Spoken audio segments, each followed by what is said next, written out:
Between faith and desert, a warrior emerged from exile's shadow. When Saladin united Egypt and Syria, he carried not only the Crescent banner, but a vision where mercy tempered strength. At Hattin, his calculated patience broke Crusader pride, opening Jerusalem's gates without the vengeance that once stained its streets. Then came Richard, England's lion, crossing seas with fever and steel. Their contest, part chess, part storm, stretched beyond battlefield to principle. Two commanders bound by different gods, yet speaking the same language of honor. From Tikrit's forgotten son to Islam's righteous sword, Saladin proved history's rarest truth, that conquest's finest victory is restraint. A circle of knights had closed around him, crosses painted on shields, sunlight flashing on blades wet with the blood of his men. He raised his sword, calm as if in prayer, and the charge broke against him like surf against rock. When the last Crusader fell, the silence that followed seemed heavier than the noise had been. That man would be remembered as Salah ad-Din, the just sword of Islam. Yet long before faith and empire bore his name, he had been Yusuf ibn Ayyub, a quiet child born beside the Tigris. His beginning was small, a cry in the dark halls of Tikrit, a family of Kurdish officers already marked for exile. The year was 1137, and the fortress town, dust-colored and perched between water and desert, stood as a lonely outpost of order amid the restless lands of northern Iraq. In its narrow alleys, muezzin's calls mingled with the sound of hooves on stone. That morning, a boy was born to a family of Kurdish descent, neither great in wealth nor obscure in duty. His father, Ayyub, served as governor under Imad ad-Din Zengi, the fierce Atabeg who ruled Mosul and Aleppo with iron will and the conviction that only unity could save Islam from the Crusaders. Exile marked the beginning of the boy's story. A night of bloodshed forced his father from Tikrit, when Ayyub granted mercy to a fugitive soldier condemned by Zengi's wrath. By dawn, the family rode north under guard, leaving behind their home beside the river's bend. Their punishment became, in time, a strange providence, for beyond the plains of Nineveh, in the shadow of Mosul's citadel, the boy who would one day be known as Salah ad-Din, the righteousness of the faith, first opened his eyes to the wider world. Through the courtyards of Mosul, the clang of swords echoed daily, soldiers trained beneath banners that bore verses from the Quran, alongside the crescent of the Zengid lords. For young Yusuf, the rhythm of steel became as familiar as the cadence of prayer. His father and uncle Shirkuh served Zengi's house as officers, men of proven loyalty and pragmatic faith, teaching the boy that service to one's lord was service to God when the cause was just. In evenings, scholars debated under the mosque's arches, while Sufi preachers spoke of surrender to divine will. The lessons sank deep. Courage must answer to mercy, and victory without righteousness was hollow. Beyond the city's walls, the Crusader principalities still clung to the Levantine coast. Antioch, Tripoli, and Jerusalem stood as islands of Latin rule in a sea of divided Islam. To the west lay Egypt, rich and corrupt under its Shiite Fatimid caliphs. To the north, the Byzantine Empire watched with wary eyes. Between them all, Muslim princes quarreled over cities and thrones as the Franks sharpened their swords. The boy heard the stories from returning soldiers, how men crossed deserts under banners bearing the cross, how their iron horses drank from the rivers of Damascus. It was a world already on the edge of collision. In Mosul's madrasas, the young warrior learned the disciplines of law and history, the proper recitation of scripture, and the stories of prophets who rose to defend their people. Teachers saw in him not brilliance, but steadiness, the quality of one who listened more than he spoke.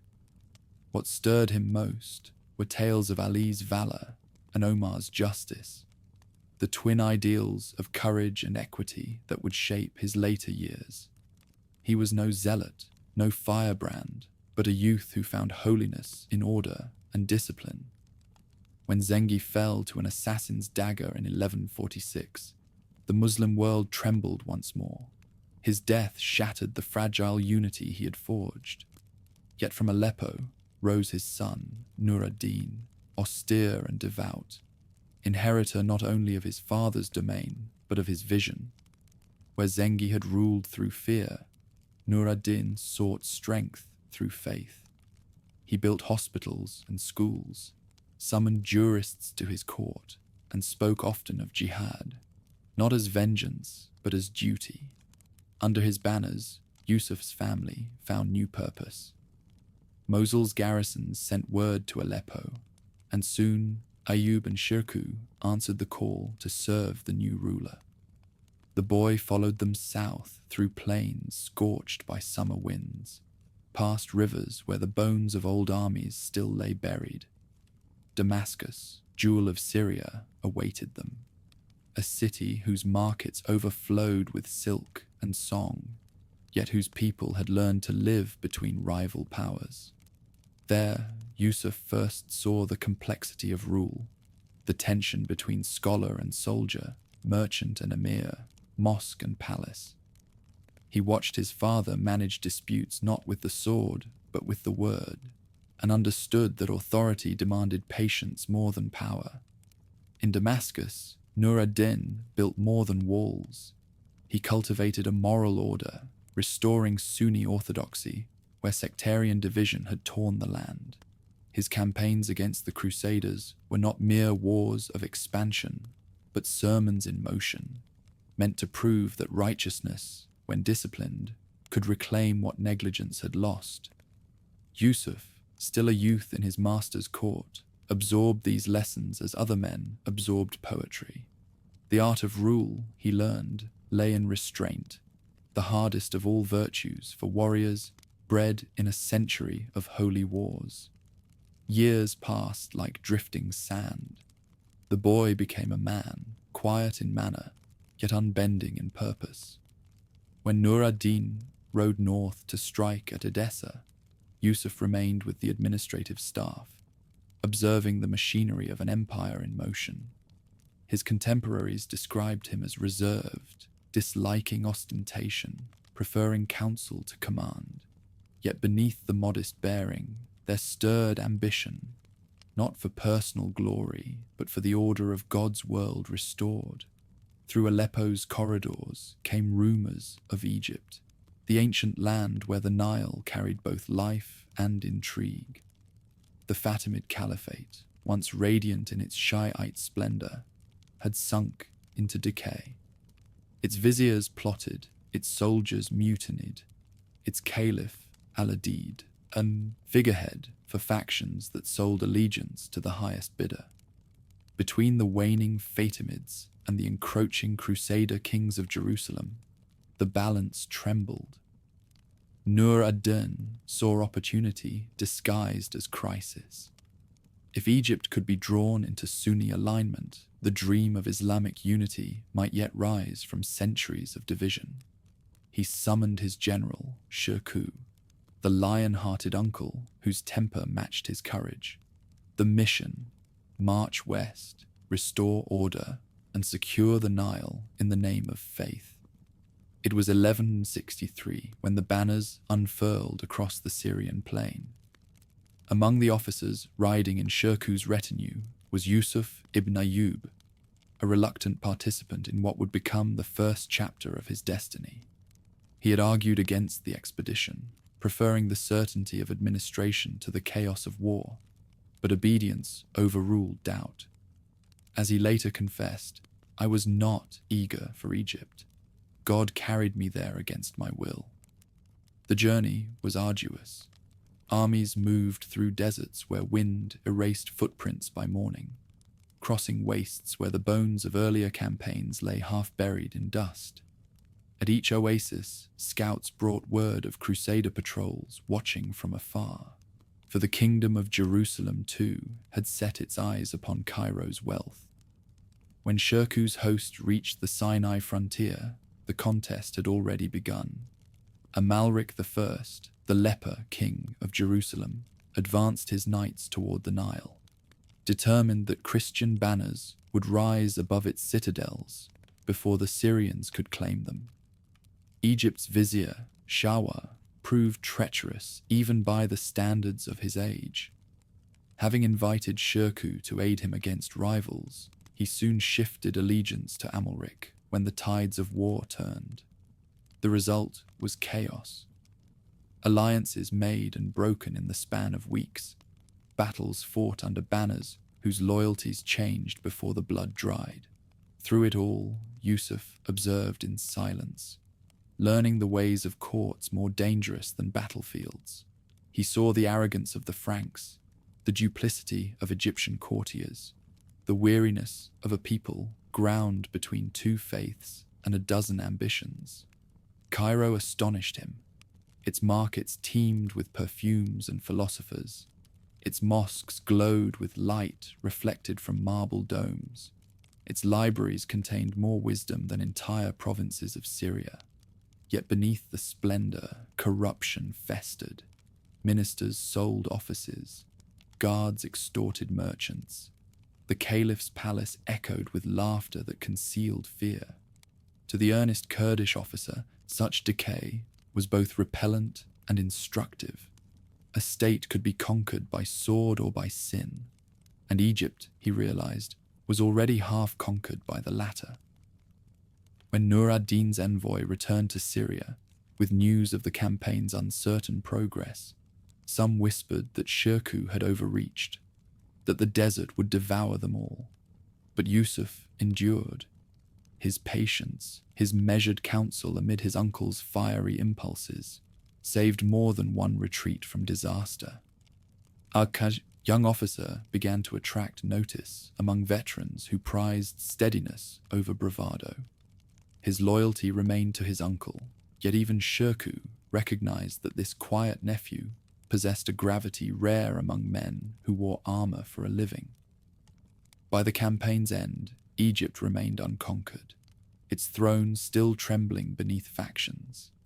The Zengid army withdrew to Damascus, its purpose unfulfilled, but its reputation intact.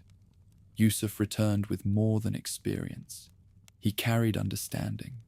The Nile's wealth, the weakness of its rulers, the need for a strong, just hand to guide it. All these impressions settled in him like iron cooling after fire. What had begun as reluctant duty had become destiny's invitation, and so the curtain fell on the first act of his life. From exile-born child to disciplined officer, Yusuf ibn Ayyub had learned what power required: faith without fanaticism, authority without cruelty, and patience greater than ambition. The deserts of Egypt had tested him. The courts of Damascus had tempered him. Ahead waited the task that would make his name echo across centuries: the uniting of Islam under one banner before the thunder of the cross returned. The Nile smelled of iron and smoke the morning the Syrian banners appeared on its banks. 3 years had passed since Yusuf ibn Ayyub first crossed the desert under his uncle's command, and now the world's oldest river carried the weight of faith and empire on its tide. Cairo shimmered ahead, like a mirage of marble and deceit, its palaces beautiful as paradise, its politics rotten as the graves beneath its gardens. The young officer studied the skyline and felt the same unease that had followed him since the journey began. This was not conquest. It was judgment. The expedition's leader, Shirkuh, rode at the front, massive, scarred, unstoppable. To his nephew, he was both mentor and storm, a man who prayed fiercely and killed without hesitation. Egypt's vizier, Shawar, had summoned them once more to restore him to power after his latest betrayal.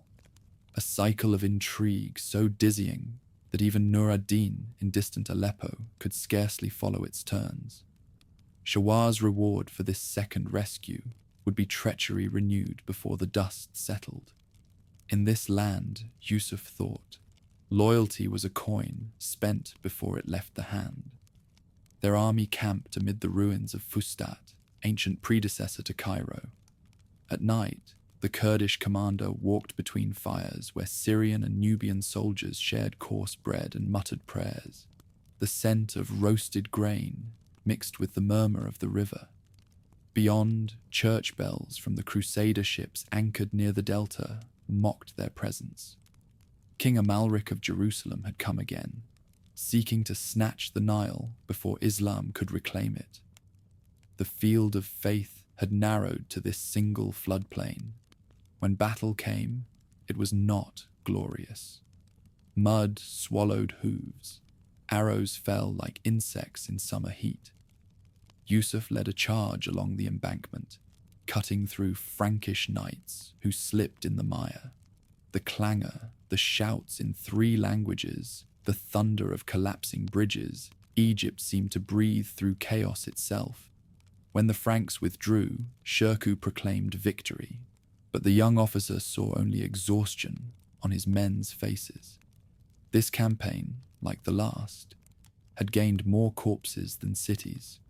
Still, the expedition changed him. Amid the desert marches and political betrayals, he began to see war as the outward form of an inner struggle. Order wrestled from disorder, belief tested through endurance.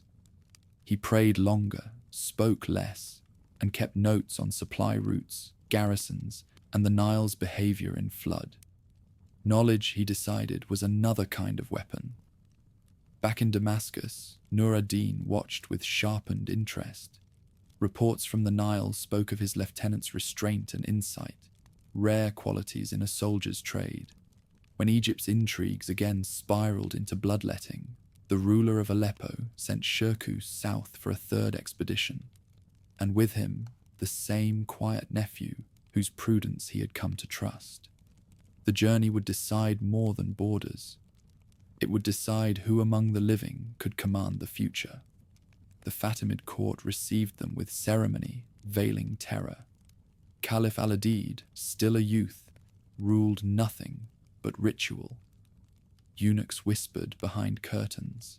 Scribes watched every gesture for advantage. The Kurdish general's arrival divided factions that had survived centuries of intrigue. One side sought Sunni protection, the other Frankish favor. Both feared the new guests more than they despised each other. Yusuf read the court as one reads a map of quicksand. Shawar's final treachery arrived on schedule. When he attempted to expel his rescuers, Shirkuh seized Cairo and ordered his execution. The city's golden domes reflected fire that night, as palaces burned and rumor spread that a new dynasty had arrived. Within weeks, Shirkuh's appetite for command consumed him, literally. After a lavish feast, the great lion of Nur ad-Din's armies collapsed in his tent, his breath failing beneath the weight of his own body. The death of the general left a vacuum deeper than any battlefield crater. Egyptians expected his nephew to withdraw. Syrians clamored for a new leader. And in Aleppo, Nur ad-Din waited to see whether ambition or obedience would triumph in the Kurdish officer's heart. Cairo's grandees proposed a compromise. The quiet lieutenant would serve as vizier under the Fatimid banner. None imagined that this soft-spoken foreigner would outlive the caliphate itself. When Yusuf entered the vizier's palace, he did so with deliberate humility. The courtiers saw a cautious man of prayer, mild in speech and generous in pardon. What they did not see was calculation as patient as the river outside those marble walls. He replaced reckless guards with disciplined soldiers from Syria, invited scholars of Sunni law to instruct the city's judges, and paid stipends from his own treasury to maintain loyalty. The Fatimid courtiers, too confident in his courtesy, failed to notice that each reform bound Cairo closer to Damascus. Meanwhile, Nur ad-Din's suspicion grew. Was his subordinate building a separate empire? Letters from the Nile reached Aleppo, wrapped in compliments and assurances. Yet the ruler could read ambition, even in pious phrases. He sent envoys demanding oaths of loyalty, and Yusuf replied with gifts, carefully chosen verses from the Quran, and the subtle obedience of a man who understood power's theatre. Years passed within the long corridors of governance. The Nile rose and fell. Pilgrims moved through the markets of Fustat. Merchants from India and Yemen unloaded spices in the port. Within the mosques, Friday sermons began to replace the Fatimid caliph's name with that of the Abbasid in Baghdad, quietly at first, then openly. The act was more than symbolic. It declared that Cairo no longer knelt to the heresy of Shiite rule, but rejoined the Sunni world. Those who resisted vanished with the flood. A vizier's guards escorted them to exile, or silence swallowed them in palace cellars whose walls remembered centuries of conspiracies. Yet the transformation unfolded with almost no blood. The city that had known centuries of intrigue accepted the change as if waking from fever into clarity. On a morning heavy with river mist, Yusuf walked through the mosque courtyard where the new sermon had been spoken. Doves circled the minaret. The air carried the scent of wet stone and incense. He thought of Nur ad-Din, still ruling in Syria, and of the long road that had brought him from exile to authority. Unity, he murmured, is mercy in armor. His guards thought he spoke of Egypt, but he meant all of Islam. When word reached Cairo that Nur ad-Din had died in 1174, the city did not mourn. The man beside the Nile did. Yet even in grief, he knew that the mantle had passed. The faith had found its hand, the scattered lands their center. The exile's son, who had once followed orders, now issued them to the world's richest province. Beneath the morning sun, the river gleamed like a blade, drawn for a greater campaign. Soon the banners that had once guarded Egypt would march north again, carrying with them a name now spoken with reverence, Salah ad-Din, the righteous sword, the servant of God who would turn defense into deliverance. The age of division had ended. The age of jihad was about to begin. The caravan left Damascus under a mild spring sun. Its wagons carried silks from Baghdad, ivory from Aden, and pilgrims returning from the holy cities. Guards rode beside them, confident that the truce sworn with the Latin kingdom still held. Across the Jordan, banners marked with crosses fluttered lazily in the wind, a sight too common to stir fear. For years the frontier had known an uneasy peace, maintained by oaths more fragile than parchment. Midway between the river and Kerak, the quiet of the desert broke. From behind the dunes burst armoured riders, bearing the red lion of Raynald of Chatillon, lord of Kerak and Ultra-Jordan. Their lances flashed like lightning over sand. Their laughter was louder than their battle cries. Within minutes, the convoy was overrun. Men were cut down as they knelt beside their wives. Women seized screaming from wagons, the treasure plundered. Those spared carried the tale northward, and by the time it reached Damascus, outrage had become flame. In the citadel, the Sultan listened without a word. When the messenger finished, silence hung like a drawn blade. At last, he rose from his seat. "That man," he said quietly, "has torn the treaty to shreds. He has shed the blood of pilgrims beneath God's sky. If I do not avenge this, what am I before my Lord?" His generals understood. The age of truces had ended.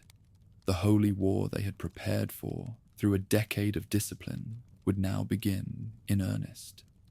Across Egypt and Syria, heralds proclaimed the summons to arms. From the markets of Cairo to the mountain passes of Kurdistan, men answered. Blacksmiths hammered through the night, and the chant of the takbir rolled from city to city like an unbroken wave. Grain stores opened for the armies, camels were seized for transport, and scholars preached that to fight now was not ambition, but obedience. Within weeks, a host greater than any since the early caliphs stood ready, a river of faith flowing toward vengeance. The Sultan set out from Damascus at the head of this multitude, his armor plain, his banner white. Behind him marched soldiers from 3 continents, Kurds from the north, Arabs from the Hejaz, Berbers from Egypt, and Turkic cavalry hardened by the Anatolian winds. To each contingent he gave the same command: no looting, no cruelty, no division. Our cause is not conquest, he reminded them. It is correction. Meanwhile, the kingdom of Jerusalem was in turmoil. The leper king lay dead, leaving a crown disputed between factions. Guy of Lusignan, crowned through his wife's lineage, faced nobles who despised him for his weakness. Raymond of Tripoli, cautious and far-sighted, warned against provoking the Muslim host. But Reynald's arrogance outweighed counsel, and Guy, desperate to appear strong, yielded to the hawks around him. Envoys sent by the Sultan to demand punishment for the caravan raid were dismissed with mockery. The Franks believed the truce still bound him, though they had been the first to break it. The decision came on a night of fasting. After prayers, the Sultan sat with his closest officers in the courtyard of Damascus. Stars mirrored in the fountain beside them. "Tomorrow," he said, "we march for the Jordan. Let every sword be blessed at dawn." The following morning, a green standard bearing verses of the Quran was raised above the citadel. Beneath it, drums thundered, and the army began its long journey south. Villages emptied as columns passed, leaving behind fields of ripening barley and the echo of marching feet. Scouts rode ahead, mapping wells and fords. When the host reached the plains near Tiberias, the heat shimmered like glass, and the smell of the lake mixed with dust and sweat. Before them stood the Crusader forces, drawn up around King Guy's tent, a patchwork of orders, barons, and mercenary knights. Bound by pride rather than plan, the summer of reckoning had arrived. To draw the enemy from water and shelter, the Sultan feigned retreat toward the hills of Hattin. His cavalry harassed their flanks by day and burned the scrub around them by night. Smoke and thirst became allies more faithful than steel. When the Franks finally broke camp to pursue him, they carried only what water their skins could hold. The heat rose from the earth like fire from a forge. By noon, even their horses staggered. From his ridge, the Sultan watched the Crusader columns stretch across the plain, glittering, desperate, disordered. He turned to his lieutenants. "The Franks have entered their grave," he said. "We shall close the door upon them at dawn." That night, his men surrounded the enemy's camp, cutting off every path to the lake. Torches burned in a circle of fire, and the drums beat without pause, so that the sleepless foe might taste fear before death. At sunrise on July 4th, 1187, battle began. Horns of the cross sounded from the Frankish lines, answered by the cry of Allahu Akbar rolling from the hills. Archers loosed in waves, their arrows darkening the air. The Crusader cavalry charged, but the sand betrayed them. Horses slipped, armor overheated, and the Sultan's light troops closed in from every side. Smoke from burning brush choked the field, turning noon to dusk. Men fought without seeing friend or foe, guided only by faith and fury. In the center, the true cross stood held aloft by priests chanting Latin hymns. Around it, knights of the temple and the hospital formed an iron ring. The Sultan ordered his archers to spare none who guarded it. By mid-afternoon, the relic had fallen, the priests slain beside it. Panic swept through the enemy ranks. Some fled toward the lake, others threw down swords and begged for mercy. The desert showed none.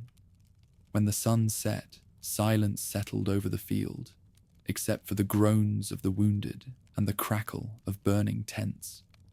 The Sultan walked among the captives, his face expressionless. King Guy was brought before him, pale and trembling. Nearby knelt Reynald of Châtillon, the man whose greed had begun it all. Water was offered to the king, who drank and passed the cup toward his fellow prisoner. The Sultan stopped him with a gesture. "You did not ask my permission," he said. "That man has no share in my mercy." Then he turned to Reynald. "How many times did you break your oaths?" The prisoner met his gaze in silence. "Twice you swore," the ruler continued, "and twice you betrayed. There will not be a third." His sword flashed once, and justice was done. The rest of the captives were spared. Knights of the orders were imprisoned. Common soldiers released to carry word of the defeat. On the plain of Hattin, the Crescent stood where the cross had fallen, and the wind carried prayers instead of banners. The road to Jerusalem lay open, but the Sultan gave no order to march that night. He stood beneath the darkening sky and whispered, "The victory is God's, not mine." In Damascus, mosques filled with weeping gratitude. Poets compared the triumph to the battles of the Prophet. Jurists declared it a sign of divine favor. Yet for the man who had commanded it, glory meant only heavier duty. A ruler, he reminded his companions, is nearest to ruin when he thinks himself nearest to paradise. While others celebrated, he sent envoys ahead to the cities of the coast, offering mercy to those who would surrender peacefully. Across the sea, Christendom reeled. Messengers reached Rome, Paris, and London, bearing news of disaster so complete that even the proudest princes trembled. From the ashes of defeat rose the cry for vengeance, the Third Crusade. But that storm was still months away. For now, the Holy City stood undefended, and the conqueror who had promised to reclaim it prepared to keep his word. Dawn over the hills of Judea burned red as forge fire. Smoke still drifted from the plain of Hattin, and the vultures circled where armies had perished. Southward, the road wound toward a city built on faith and grief, its walls glimmering in the dust like the edge of a blade. The Sultan rode at the head of his column, his horse lathered from the march, his eyes fixed on the horizon where the towers of Jerusalem rose through the haze. For 40 years men had killed and died over that skyline. Now, at last, it lay within reach. Villages emptied before the advancing banners.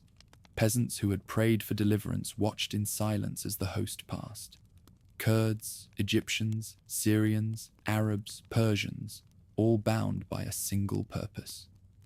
The songs of victory that followed them were quiet, almost solemn. The Sultan forbade a celebration. "We go not to plunder," he told his captains, "but to cleanse what sin has soiled." Behind him, wagons carried captured standards bearing the Red Cross, mute trophies of a war that had ended in dust. The outer fortresses fell one by one.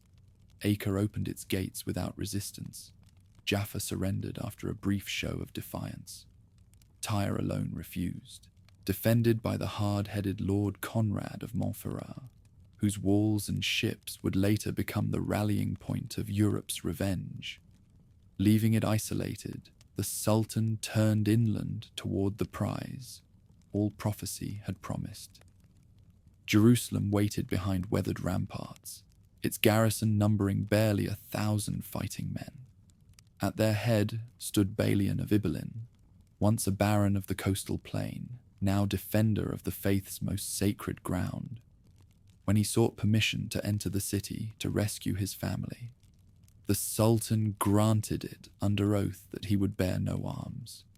But within those gates, Balian found a populace desperate and leaderless. Monks forged weapons from candlesticks. Women filled jars with boiling oil for the walls. Torn between honor and duty, he broke his vow, sending messengers to the camp beyond the Mount of Olives. I have taken command to spare the innocent. Do what you must. The siege began beneath a white moon. Engines from Cairo hurled stones against the ramparts while sappers tunneled under the towers. From the walls, the defenders answered with arrows and curses, their hymns rising between bursts of fire. Pilgrims and peasants crowded the streets behind them, clutching relics, believing angels would descend as they had once done in legend. Days bled into weeks. Wells ran dry. Corpses filled the cisterns. Even the priests began to whisper that God had withdrawn his shield. On the 20th day, a breach yawned near St. Stephen's Gate. The Sultan's standards advanced through smoke and rubble until the horn of recall sounded. Against the counsel of his generals, he halted the assault. Enough blood has been given for this stone, he said. Let them choose life if they will.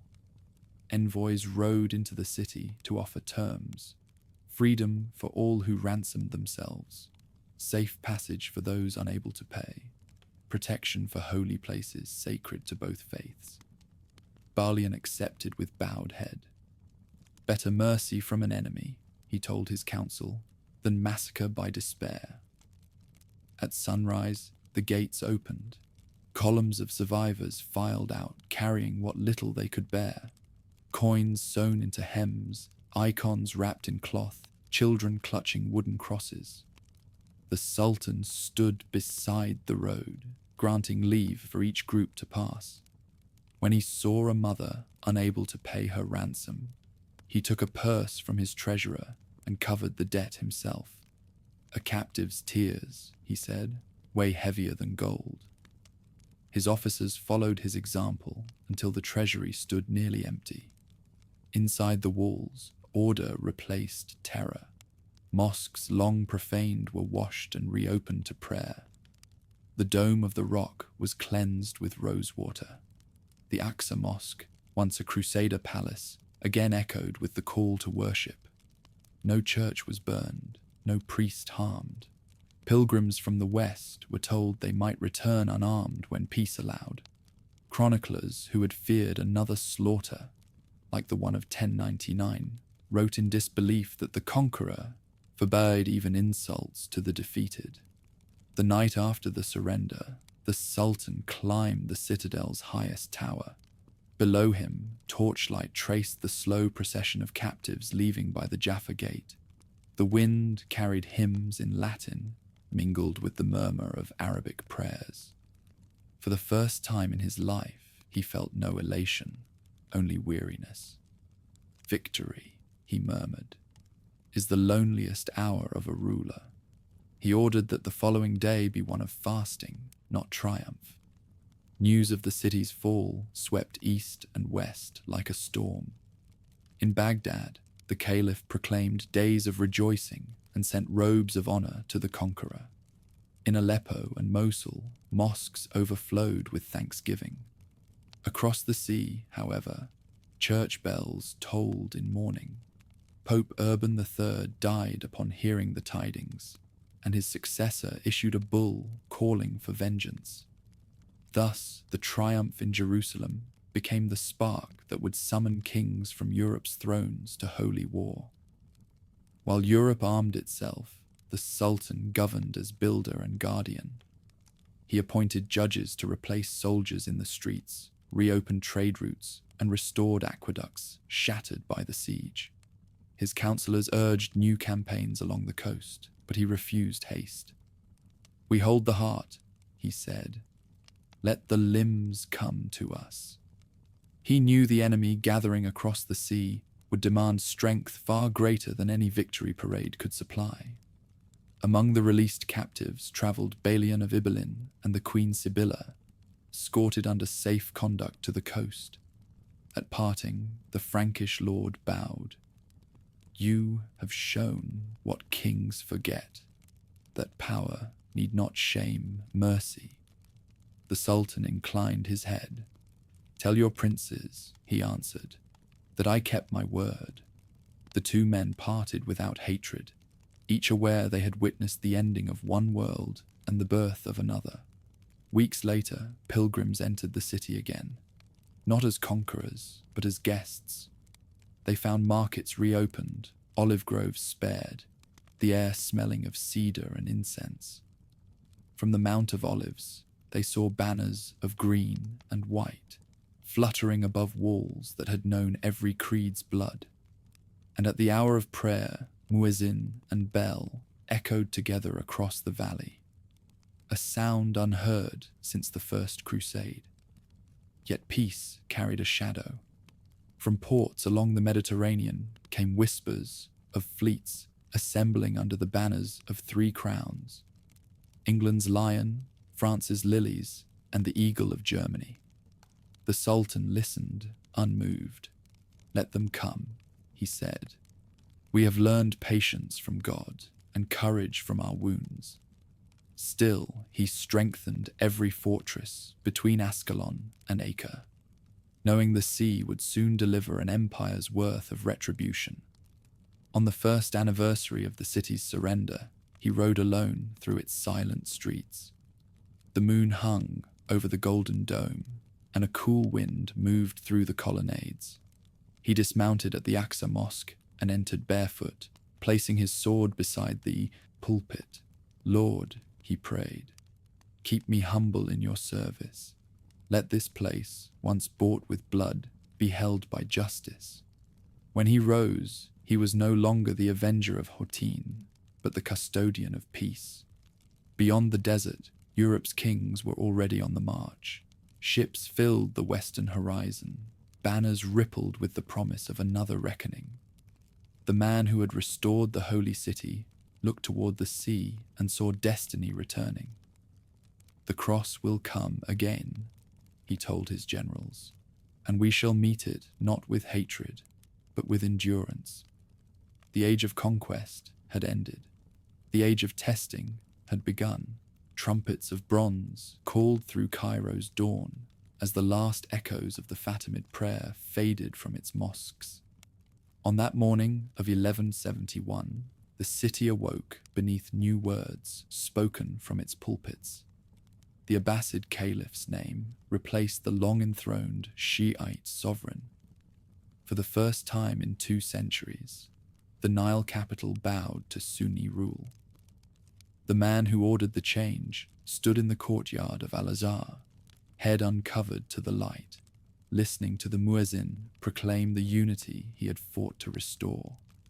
From this moment, the world would know him not as Yusuf ibn Ayyub, the Kurdish officer, but as Salah ad-Din, the Sultan who healed division with command. The streets murmured like a river newly freed from its dams. Merchants hurried to hang green banners of the Prophet. Scholars offered sermons of reconciliation, and guards patrolled corners where suspicion had long outlived faith. Yet beneath the celebration lay unease. The Fatimid aristocracy watched from shuttered balconies, waiting to see whether tolerance would outlast triumph.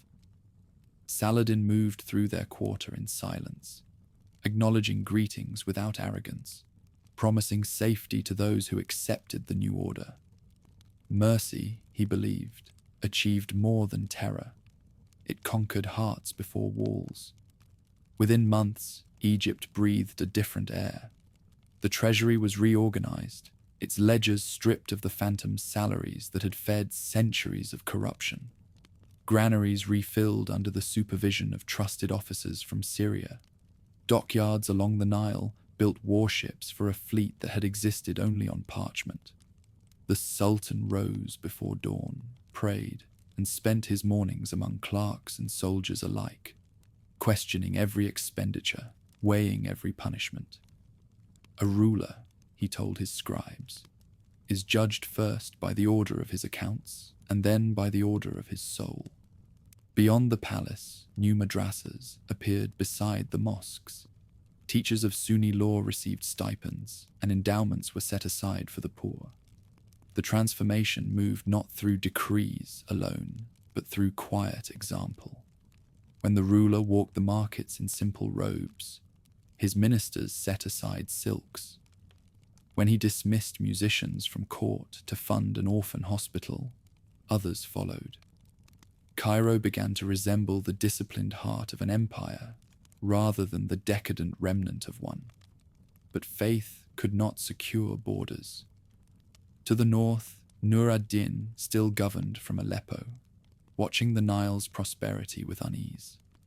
Reports reached him daily, his former subordinate strengthening Egypt's armies, collecting taxes in his own name, receiving envoys from distant realms. Was this unity or rivalry? Friends whispered that the pupil now eclipsed the master. Nur ad-Din replied only with prayer, yet his letters to Cairo grew colder, their script rigid as iron. Saladin read each message carefully, weighing humility against necessity. To defy his benefactor would fracture the fragile Sunni alliance. To submit entirely would leave Egypt a vassal forever. He chose a middle path, acknowledgement without dependence, gratitude without surrender. Gifts of gold and grain sailed up the coast to Syria, while the Sultan's decrees within Egypt bore only his own seal. The arrangement satisfied neither man, but delayed the reckoning both foresaw. Meanwhile, across the Mediterranean, the Crusader states stirred like hornets in the heat. From Jerusalem, King Amalric's death had left a leprous boy, Baldwin IV, to rule under regents whose ambitions outran their judgment. From their castles at Gaza and Ascalon, Frankish knights watched the rising banners of Egypt and knew that the balance was shifting. The power they had feared in Zengi and Nur ad-Din was reborn, but now it commanded the Nile as well as the Syrian plain. In Cairo's council chamber, maps sprawled across polished cedar tables. Advisors debated which front should claim the first campaign: the Red Sea ports, the rebellious Nubians, or the western deserts where Bedouin tribes ignored taxes and oaths alike. The Sultan listened without interruption, his fingers tracing the thin blue line of the river. "We secure our heart first," he said at last. "An artery cannot carry faith to distant limbs if its own blood runs impure." The room fell silent. Strategy, for him, was never detached from devotion. During those years, discipline hardened into legend. Witnesses recorded that he ate little, slept less, and dismissed luxury with the same courtesy he granted kings. At night, he walked the palace rooftop overlooking the dark ribbon of the Nile, reciting verses that reminded him power was only borrowed time. Servants who saw him there whispered that their master sought counsel not from men, but from the stars and from God. His generosity, however, spread as widely as his austerity. Refugees from the Crusader frontier found food and safety within Egyptian walls. Craftsmen who had fled war rebuilt mosques and fortresses.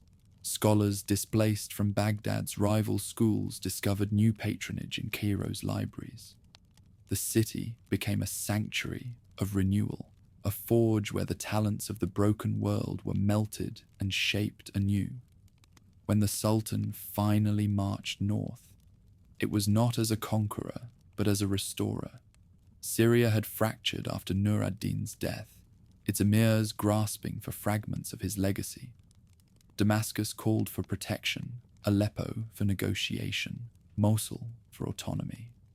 Saladin answered all three. His armies moved like caravans of order. No pillage, no revenge. Only a steady assertion that unity once preached by his master must now live through his command. Gates opened to him, not from fear, but from fatigue with chaos. In Damascus, citizens lined the streets as the banners of the Nile entered through the Bab al-Salam. The conqueror dismounted before the Umayyad mosque and prayed on the stone floor where caliphs of old had knelt. When he rose, the people acclaimed him Sultan of Egypt and Syria, the first to rule both since the fall of the Seljuks. The unification long imagined by Zengi and Nur ad-Din had found its fulfillment in the hands of their former servant. That night, beneath Damascus's jasmine-scented air, he summoned the scholars who had once served his predecessor.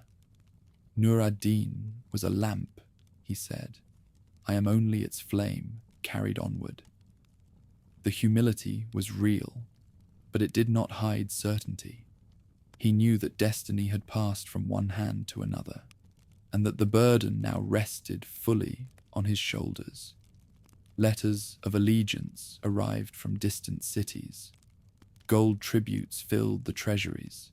Even rival emirs who had fought for independence now offered their daughters in marriage to the new sovereign.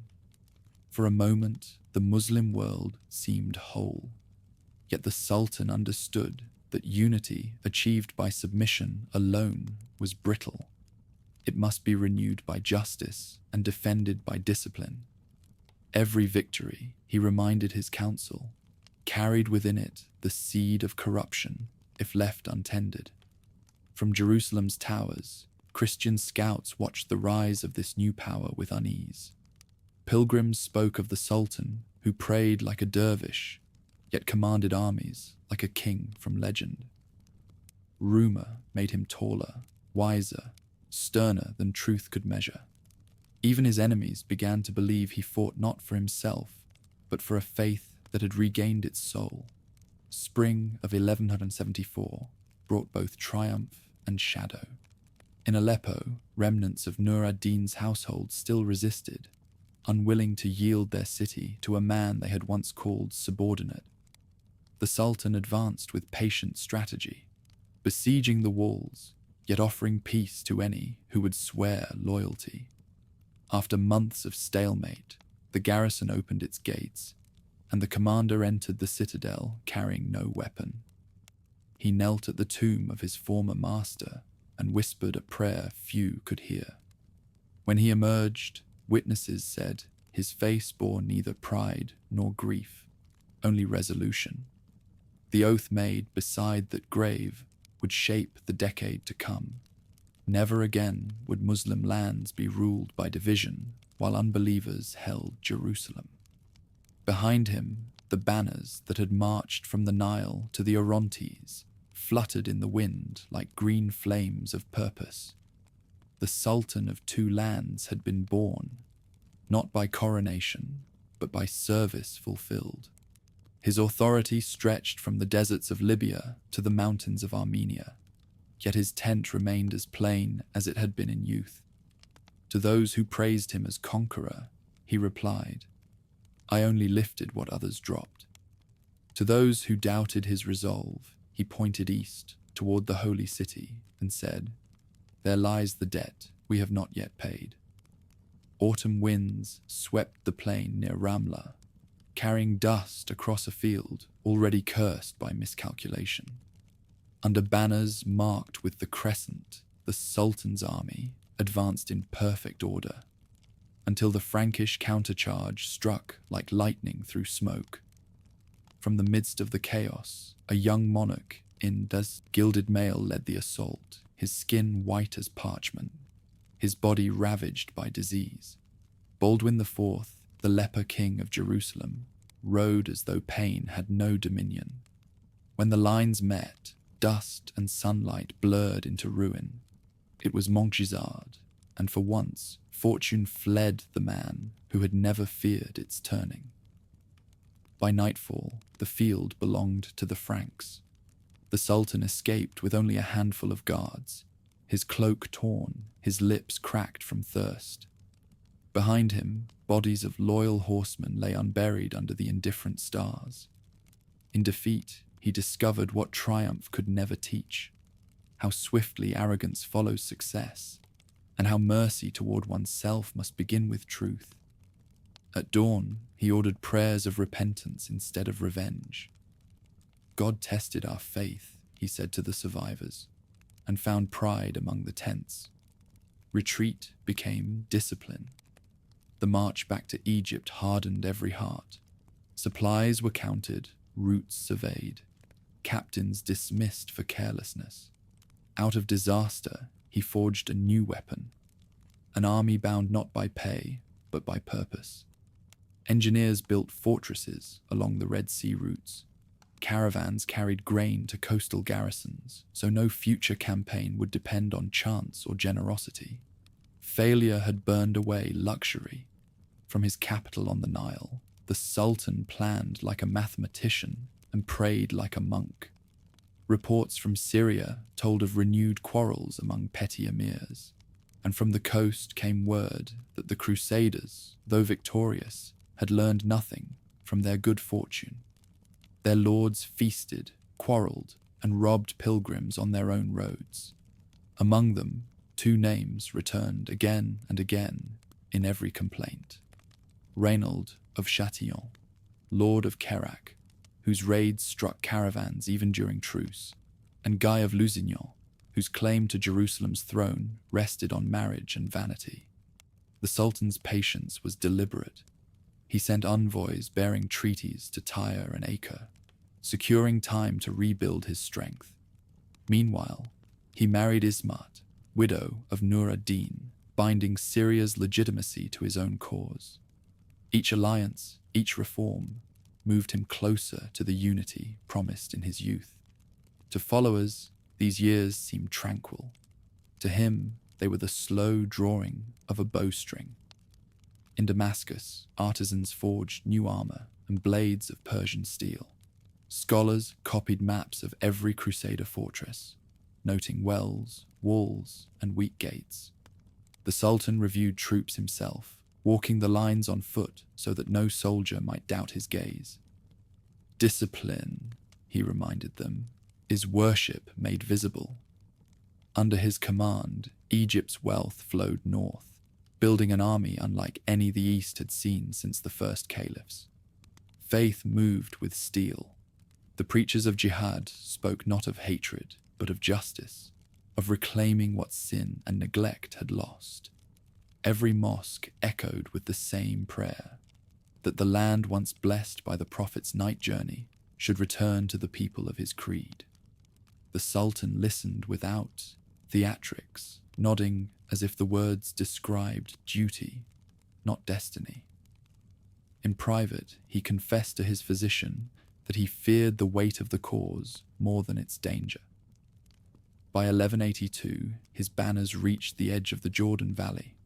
Across the ravines, the towers of the Latin kingdom gleamed like teeth in the sun.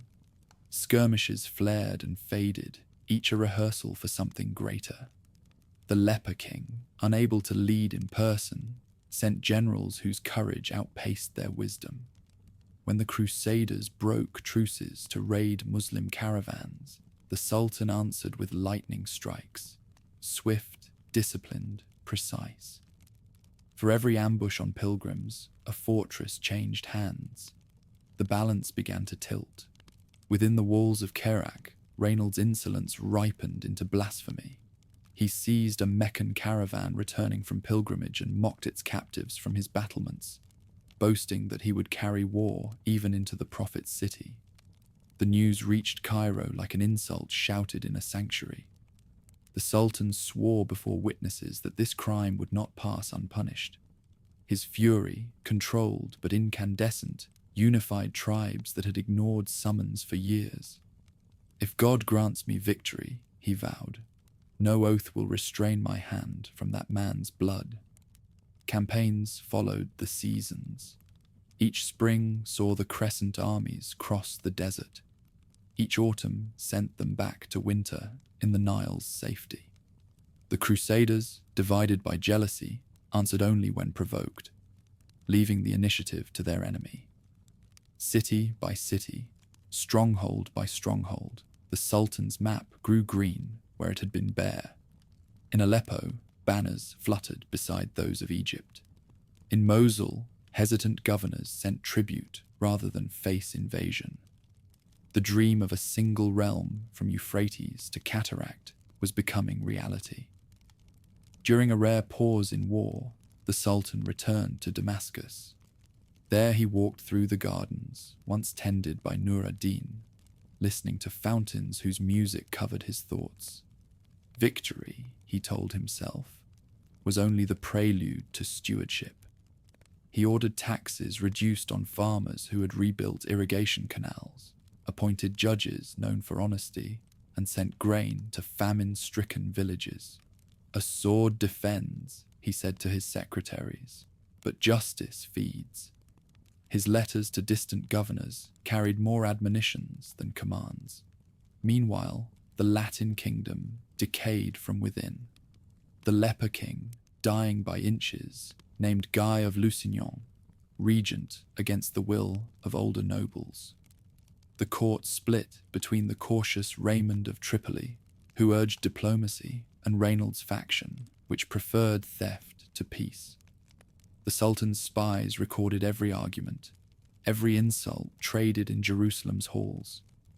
"They will destroy themselves," he remarked, "if we can only give them time."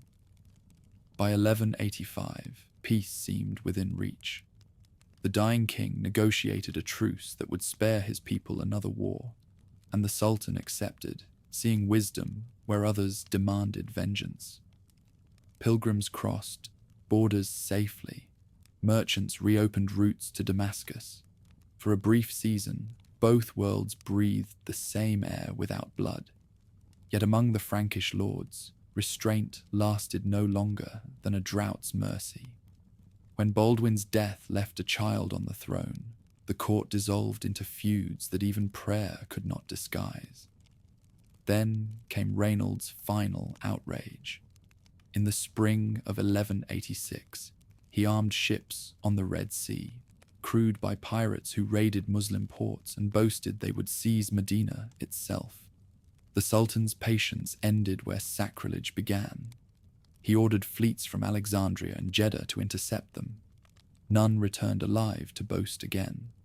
The act became the signal he had awaited, the proof that truces were illusions. That summer, emissaries rode to every province carrying sealed orders.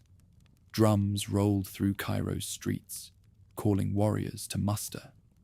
From Yemen came archers, from Mosul horsemen, from the mountains of Kurdistan, hardy clansmen who still remembered exile from Tikrit.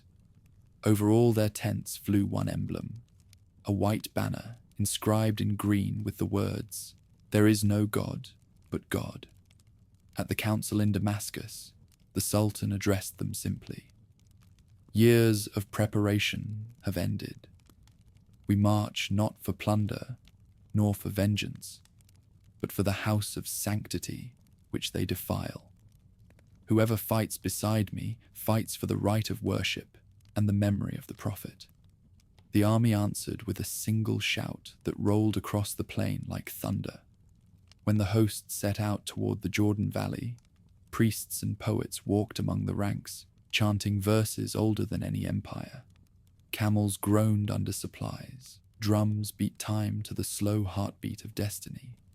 Behind the advancing columns trailed the calm figure in plain armor who had rebuilt faith from ruin. Ahead waited the desert plain of Hattin, and the test that would decide whether mercy and strength could coexist beneath the same crescent. Morning light filtered through the plane trees of Damascus the day after the funeral. The city, washed clean by rain, seemed uncertain how to breathe without the man who had ruled it. Shops opened quietly. Muezzin's voices trembled as they rose from the minarets. In the garden beside the great mosque, dew clung to the fresh mound of earth that held the ruler who had carried Islam's banner farther than any since the first caliphs. Pigeons perched on the unfinished dome above his grave, cooing as if to guard a secret. For a moment, the realm stood still between memory and dawn. Then the world resumed, Messengers galloped through the gates bearing decrees from the Council of Princes, who now called themselves his successors.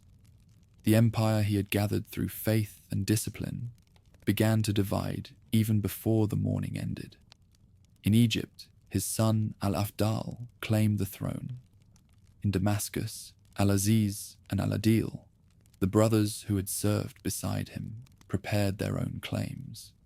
Within weeks, the realm that had stretched from the Euphrates to the Nile splintered into competing courts, each invoking the same revered name to justify ambition. The people of Damascus had seen dynasties rise and fall. They accepted the new confusion with the weary grace of survivors. What saddened them was not the quarrel, but the absence of the hand that had once stilled such storms. Poets compared the empire to a tent whose center pole had been removed, the canvas still standing for a moment before collapsing upon itself. In Cairo, the new ruler surrounded himself with counselors eager for luxury after decades of austerity. Banquets replaced councils of war. The treasury once emptied for alms now overflowed with feasts and gifts. Scholars who had followed the old Sultan's example withdrew to their mosques, whispering that discipline had died with him. Yet even amid the decay, reforms he had set in motion continued. Hospitals cared for the poor. Judges appointed in his name still dispensed even-handed law. His shadow governed where his sons could not. From the northern frontiers came reports that the Franks, sensing weakness, were rebuilding their coastal strongholds. The treaty signed with England's king still held on parchment, but parchment burned easily. When Crusader fleets returned to Acre, the rival heirs could not agree who should respond. One sent envoys promising peace, another threatened holy war. To the soldiers who had followed the great campaigns, the confusion felt like betrayal. "We fought to unite," one veteran told a chronicler, "and we have awoken divided." In 1198, the elder brother in Egypt marched north, determined to seize Syria from his kin.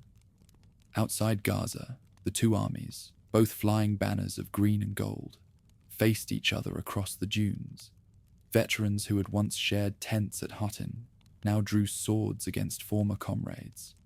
The chroniclers wrote that the battle was fierce but joyless, a quarrel of inheritance, not conviction.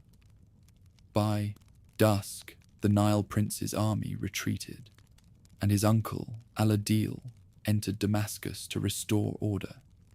The soldiers called him the Just, remembering how he had tempered his brother's wrath in earlier years. Under his rule, the Ayyubid realm regained breath, though not its old strength. While princes disputed, pilgrims continued to travel. Jerusalem remained under Muslim governance, open to both faiths according to the truce the dead ruler had signed. Merchants from Venice and Genoa returned to its markets. Armenian and Syrian craftsmen rebuilt walls still scarred by siege. On Fridays, the faithful filled the mosques. On Sundays, the bells of the Holy Sepulchre rang without hindrance. For a brief generation, coexistence endured, not from trust, but from exhaustion. Europe too had changed. The failure of the Third Crusade left its kings poorer and wiser. Yet zeal, once awakened, rarely sleeps long. Preachers in cathedrals across France and Germany soon spoke again of lost glory and vengeance deferred. Their words drifted eastward like storm clouds.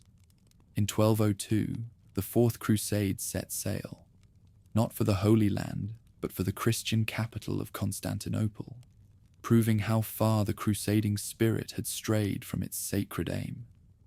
From Damascus, scholars watched the spectacle with grim satisfaction. "God defends the righteous," they wrote, "by turning their enemies against one another." Under Al-Adil, the dynasty survived another 20 years. He maintained peace through diplomacy. trading embassies with emperors and kings, avoiding the extravagance that had ruined his nephew. Yet he lacked the moral fire that had made his brother's reign a covenant rather than a rule. When he died, his sons renewed the cycle of partition. The empire that had once united two continents dwindled into city-states, whose governors styled themselves heirs to the Lion of Islam while quarreling over taxes. Still, the name of their ancestor remained a talisman. In Cairo, imams invoked it in Friday sermons. In Baghdad, travelers spoke of his justice as though it were scripture. Even in Frankish chronicles, the Sultan Saladin became more myth than man, a mirror in which Christians saw the virtues their own leaders lacked. Troubadours sang of his courtesy. Clerics cited his mercy as proof that divine grace could dwell even in an unbeliever. Through legend, he conquered what no army could hold, the imagination of both worlds. As the century turned, new enemies appeared.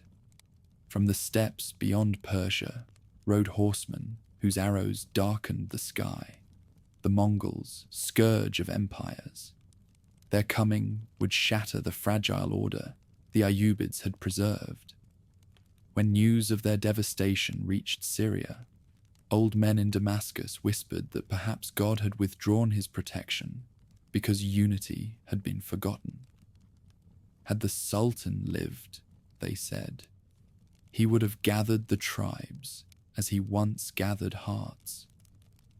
In Egypt, his descendants tried to revive the discipline of his rule. They repaired canals, reopened schools, and built new citadels. But the age's rhythm had changed. Power now lay in the hands of the Mamluks, slave soldiers who rose through merit rather than birth. These warriors, hardened by discipline and faith, soon eclipsed the soft princes they served. By mid-century, they would rule in their own name, claiming to defend the same legacy even as they erased its lineage. In that paradox, the preservation of ideals through the extinction of their heirs, lay the final echo of the man they claimed as inspiration. Meanwhile, in Europe, chroniclers preserved his memory with reverence rare for a foe.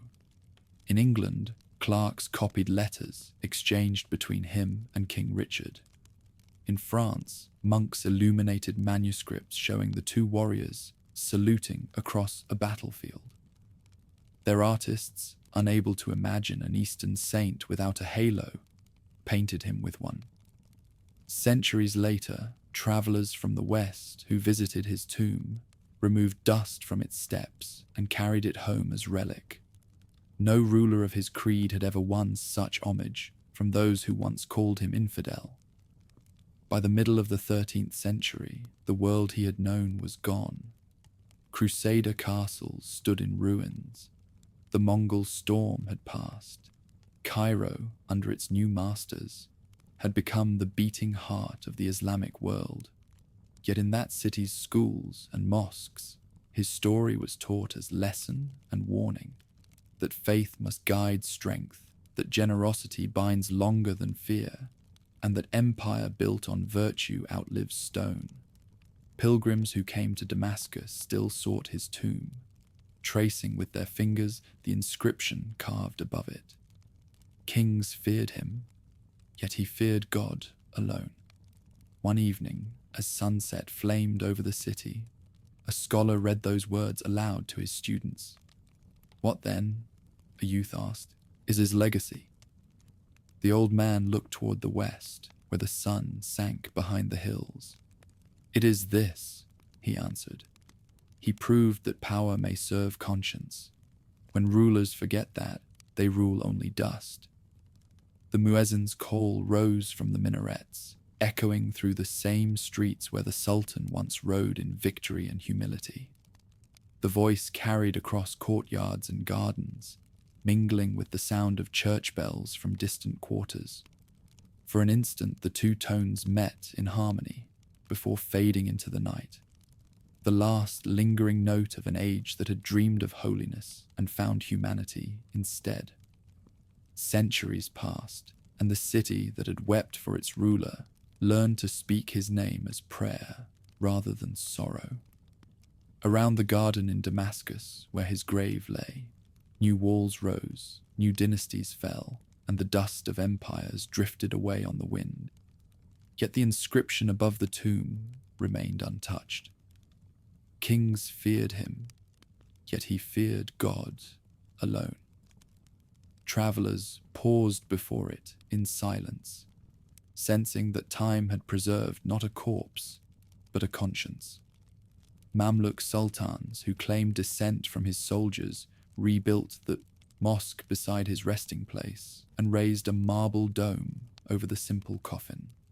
When ambassadors from distant lands visited, they were shown the relic of a single iron sword, unadorned, unbroken, the same weapon that had guarded both faith and mercy. "This," said the guides, "is the measure of our kings." Even conquerors understood the lesson. The Mongol Khans, who reduced cities to ash, spared the shrine and its caretakers, as if fearing to offend a presence that outlasted armies. In the centuries that followed, poets and historians refashioned the man into symbol. To the east, he became the mirror of justice. To the west, the noble foe. Each world claimed him, each remade him according to its need. Arab chroniclers celebrated the saintly warrior who had cleansed holy ground without cruelty. European bards sang of the chivalrous infidel, whose honor surpassed that of many Christian lords. Between these legends, the human figure, patient, devout, weary of war, gleamed like metal beneath layers of gold. When later crusades came, they invoked his shadow as both warning and aspiration. Knights sailing from Venice in 1204 compared themselves to his enemies at Hattin, though none equaled either their faith or his restraint. Pilgrims who reached the Holy Land knelt first at Calvary, then at his grave, uncertain which example proved the greater miracle, the death that redeemed or the mercy that spared.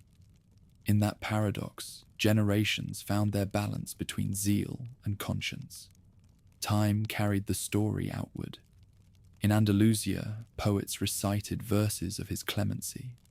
In Persia, scholars cited his governance as proof that virtue could tame empire.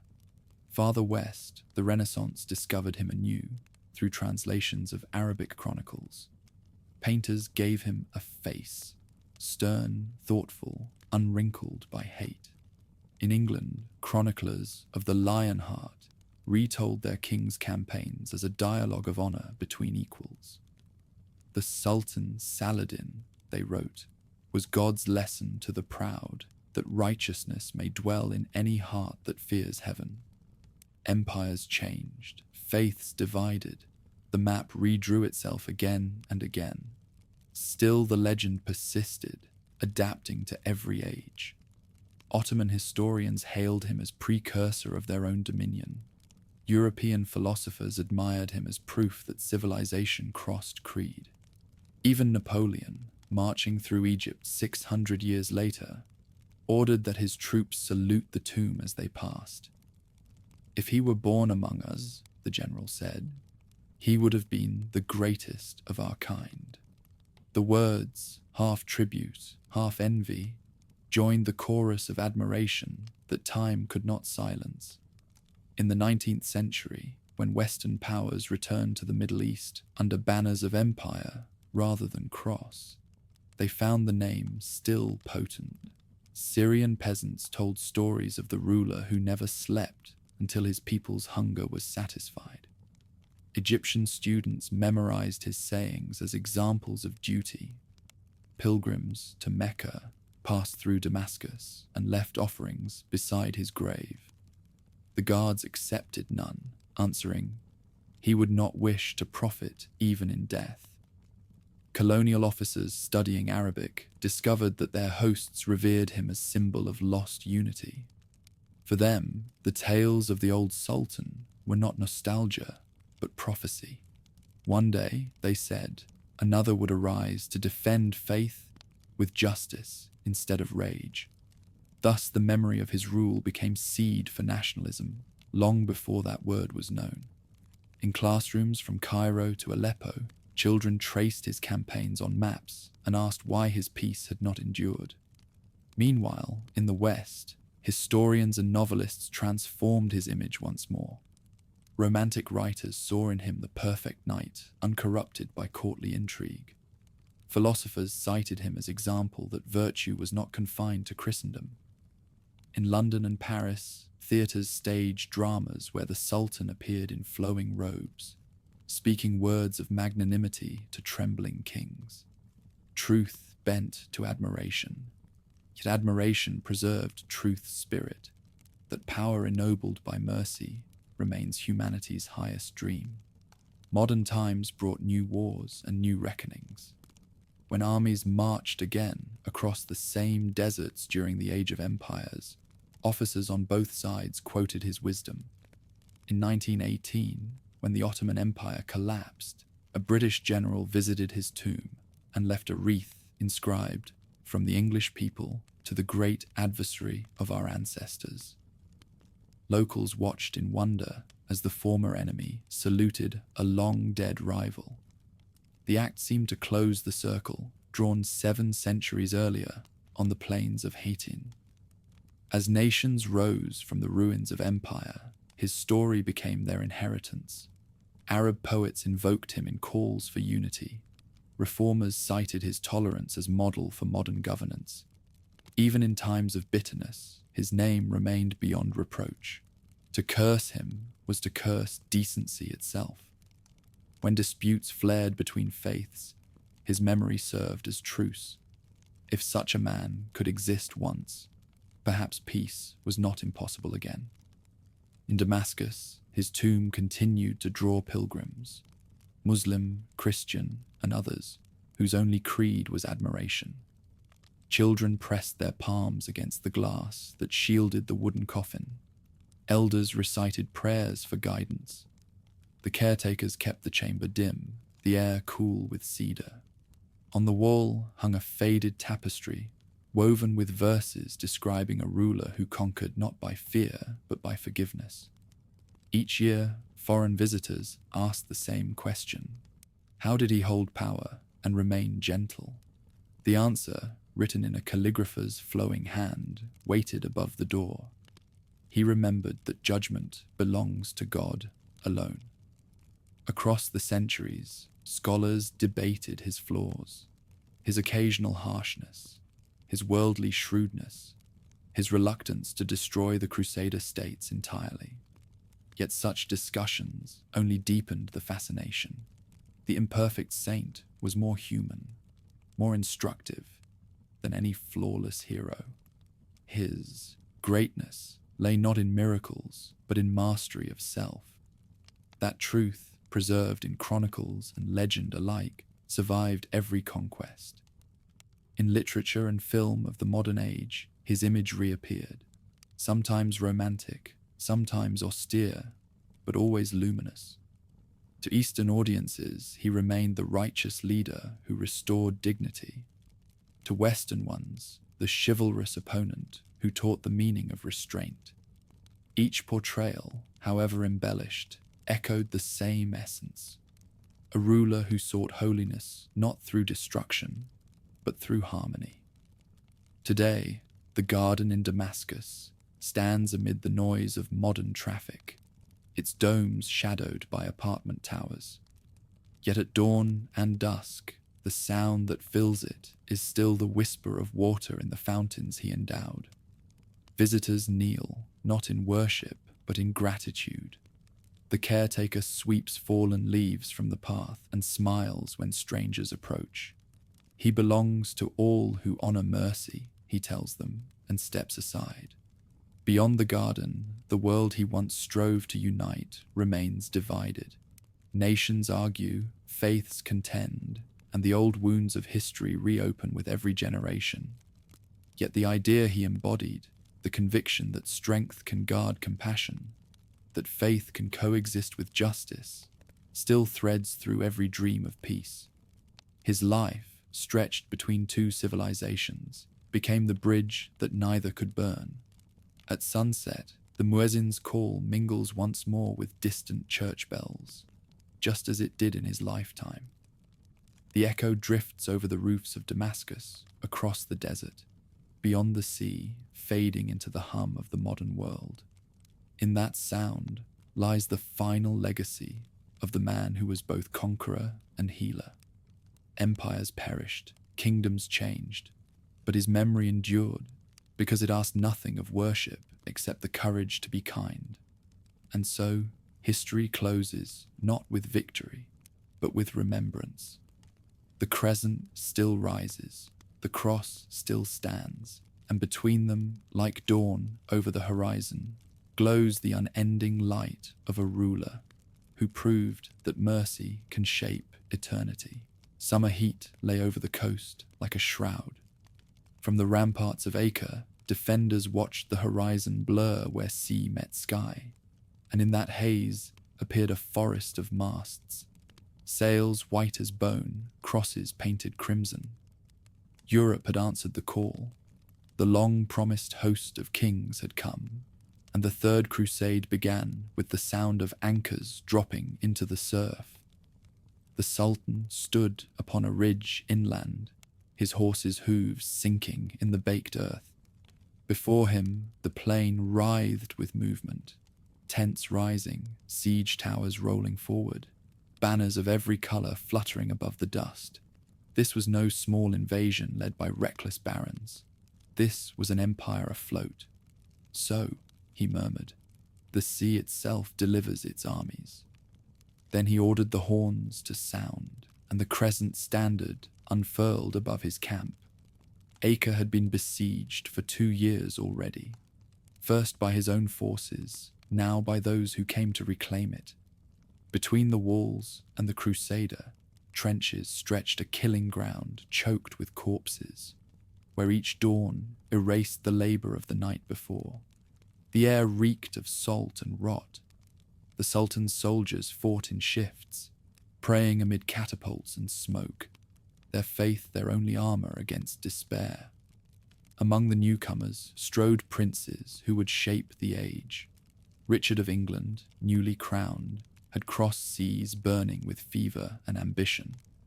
Philip of France, cold and methodical, brought wealth and engineers. Together they landed on the blood-soaked shore and found not holy war, but exhaustion. Disease consumed men faster than arrows. Horses died standing in the sun. Still the kings pressed forward, for honor demanded what prudence forbade. The struggle for Acre became a contest not merely of arms, but of endurance. Each week the Crusaders advanced their trenches a few paces closer. Each night the defenders repaired them before dawn. The Sultan's archers kept up a ceaseless rain of shafts, yet his army could not break the encirclement. Supplies dwindled, the wounded cried out for water.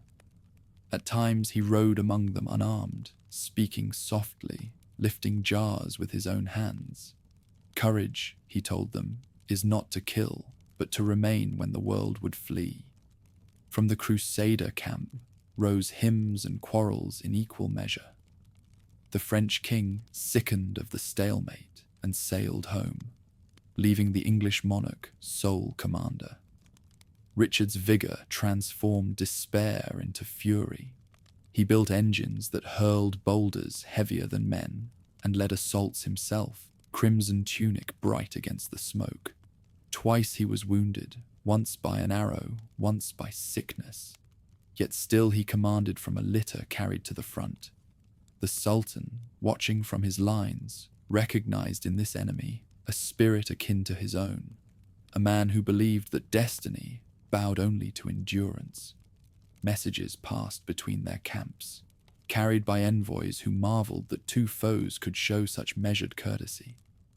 When the English king fell ill, the Sultan sent snow from Lebanon, packed in silk to cool his fever, and physicians with rare syrups for the throat. Tell your master, he said, that God loves those who fight with courage and die with mercy. The gesture became legend before the messengers returned. By midsummer of 1191, Acre was starving. Its garrison, trapped between the city walls and the enemy's ring, could fight no more. After one final bombardment that shook towers to rubble, the banner of the cross rose above the ruins. The Sultan withdrew his army intact but bleeding, knowing the loss was more symbol than disaster. He had lost a fortress. They had won a graveyard. Within the fallen city, victory soured quickly. Arguments over ransom and prisoners turned the allied kings against each other.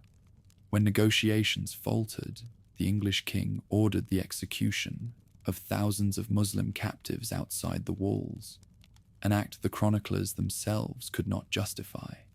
From his camp, the Sultan saw the smoke rise and said only, "So we learn who fights for God and who for pride." Yet he ordered no revenge on those still held in his power. "The deed condemns itself," he told his imams. The two great armies shadowed each other south along the coast, neither able to destroy the other. The English king advanced by the sea road toward Jaffa, his fleet keeping pace offshore. The Sultan harried him with skirmishes that bled rather than broke. Every oasis became a battlefield, every day a test of will. Scouts reported that the Franks marched with discipline new to them, proof that suffering had taught them what sermons could not. Late in August, near the forested plain of Arsuf, the armies met. Morning mist veiled the dunes. Beneath it, thousands of hooves drummed the earth. The Sultan's horse archers struck first, circling, loosing arrows in clouds that dimmed the sun. The Crusader line bent, but did not break. For hours, the battle swayed like flame in the wind.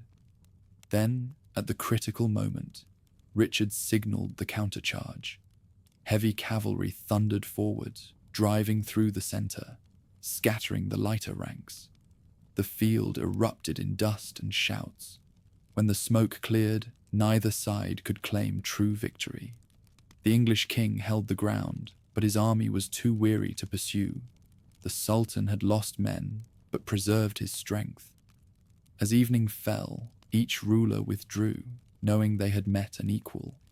Chroniclers would write of the clash as duel of monarchs, who never crossed swords yet shared the same fierce code. After Arsuf, the march slowed. The Crusaders took Jaffa and fortified the coast, while the Sultan entrenched inland to guard the roads to Jerusalem. Between them stretched a wasteland of burnt villages and abandoned orchards, a no-man's land where even shepherds dared not wander.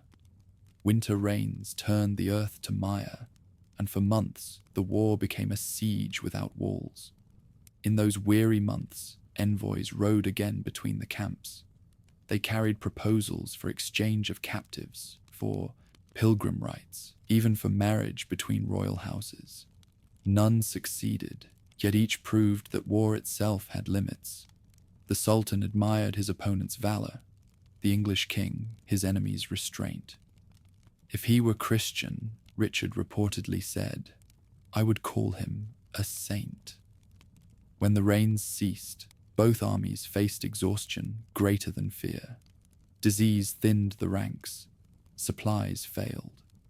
Richard's council urged an assault on Jerusalem, but the king, learning from past disasters, refused to lead his men into certain death.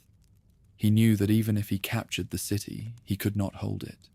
The Sultan, equally wary of endless struggle, offered truce. Thus began the long negotiations that would end the greatest crusade in uneasy peace. Through that spring of 1192, envoys traveled between Jaffa and Ramla, carrying drafts written in both Latin and Arabic. At last the two rulers agreed. Christian pilgrims might visit Jerusalem unarmed. The coastal towns from Tyre to Jaffa would remain under Frankish control. The rest of the land, from the Jordan to the sea, would acknowledge the Sultan's sovereignty. No victor, no vanquished. only weary men choosing wisdom over glory. When the treaty was sealed, the English king asked leave to visit the city he had failed to win.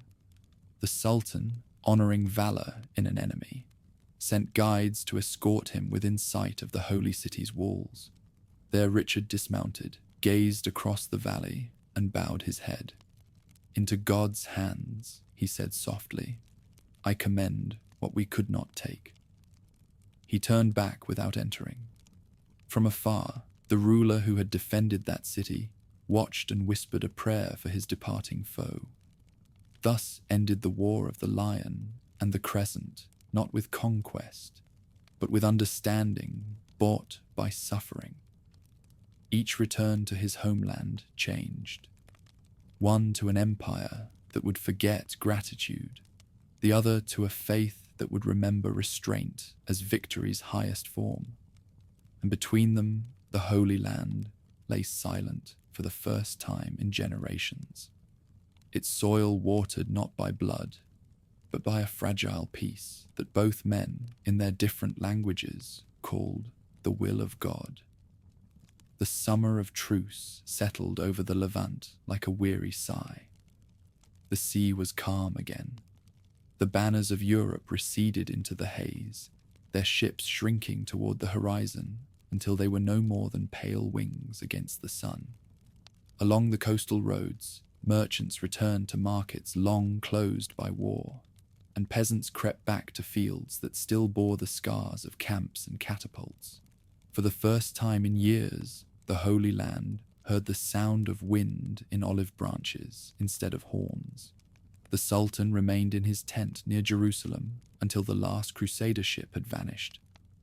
Only then did he allow himself to disarm. He walked unaccompanied among the burned orchards outside the city, his hands clasped behind his back. The soil smelled of salt and ash. Here he had commanded hosts beyond counting. Now he listened to cicadas and thought of nothing but silence. "Peace," he murmured, "is the hardest campaign."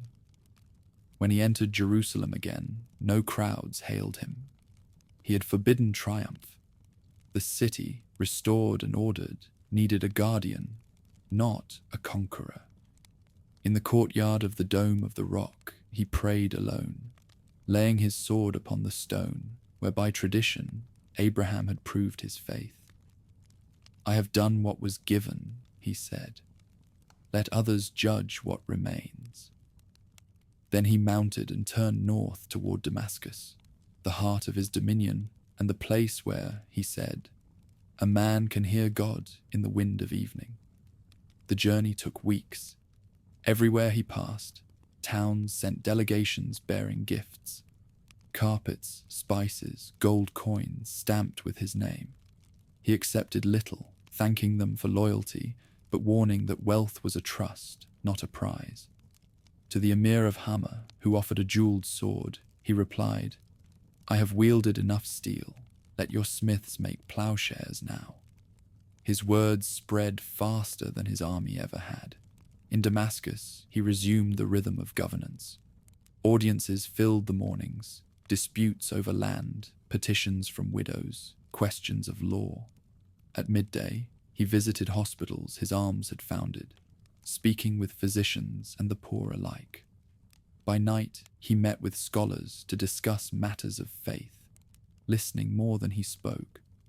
To those who urged renewed war, he answered, "The truest jihad now is justice." His courtiers noted that he smiled more easily, yet ate almost nothing, and that he sometimes stared for long moments at maps rolled open on the floor, as if they were memories instead of territories. Winter came late that year, bringing rains that turned the gardens to mirrors. One morning, he failed to appear at prayer. His attendants found him seated by the window of his chamber, wrapped in a wool cloak, his breath shallow. Fever had come upon him like a thief. When they urged him to rest, he whispered, "How can a servant rest while the world remains broken?" They carried him to his bed and summoned physicians from every quarter. None could turn the tide. Word spread through the city that the ruler was ill. Crowds gathered outside the citadel, praying through the nights as rain drummed on the roofs. From within came no proclamations, only the soft chanting of Quranic verses. On the 7th day of fever, he called for his eldest son. "Take nothing for yourself," he told him. "Rule as one who will answer for the poor before God." Then he ordered that the treasuries be opened and their contents distributed among the needy. When his officers protested that future wars would require funds, he replied, "I shall meet the next battle with deeds, not with dinars." By the 10th night, his strength had nearly gone. He asked to hear the verse that had comforted him since youth. "There is no victory save from God. In him let the believers put their trust." As the recitation ended, he smiled faintly. "Praise be to the giver and the taker," he said, and closed his eyes. The breath left him like a whisper at dawn. News of his passing spread across continents before the month was out. In Cairo, muezzins wept as they called the faithful to prayer. In Baghdad, the Caliph ordered mourning throughout his dominions. Even in the coastal towns still held by the Franks, church bells tolled for the soul of the man they had feared yet honored. A knight of the temple, hearing the tidings, wrote to his brethren in Tyre, "The world has lost a prince such as it will not see again, for he was gentle to the defeated and steadfast before the proud. His body was borne through Damascus with no pomp. The bier was draped in plain cloth. His sons walked barefoot beside it. From every street came citizens carrying palm branches, and from every minaret the cry of Allahu Akbar mingled with weeping. He was buried beside the garden he had planted near the great mosque, beneath 2 small domes, one for his tomb, one for his memory." When the gravediggers completed their work, the treasurer stepped forward and announced that not a single gold coin remained in the Sultan's vaults. All had been given away. The chronicler who recorded it added simply, "He died owning nothing but his faith." After his death, ambassadors arrived from every court that had known him. The Byzantine emperor sent condolences. The King of England dispatched envoys bearing words of respect. "We have lost an enemy without equal," Richard's letter read. "He was as great in goodness as in strength." The words reached Damascus months later, carried by the same wind that once bore war banners across the sea. Time began to sift legend from memory. In the schools of Cairo, children recited his name as symbol of justice. In Europe, poets told of a Saracen prince who kept faith better than Christian lords. Even among cynics who measured greatness by empire, the story of the ruler who gave away his wealth at death endured as proof that victory need not corrupt. His legacy outlived his line. Dynasties rose and fell, but the idea of a just sovereign, humble, steadfast, merciful, remained the measure by which rulers would be judged. In Damascus, the seasons turned. Grass grew over the path to his tomb, worn smooth again each year by pilgrims who came to touch the stone and whisper prayers.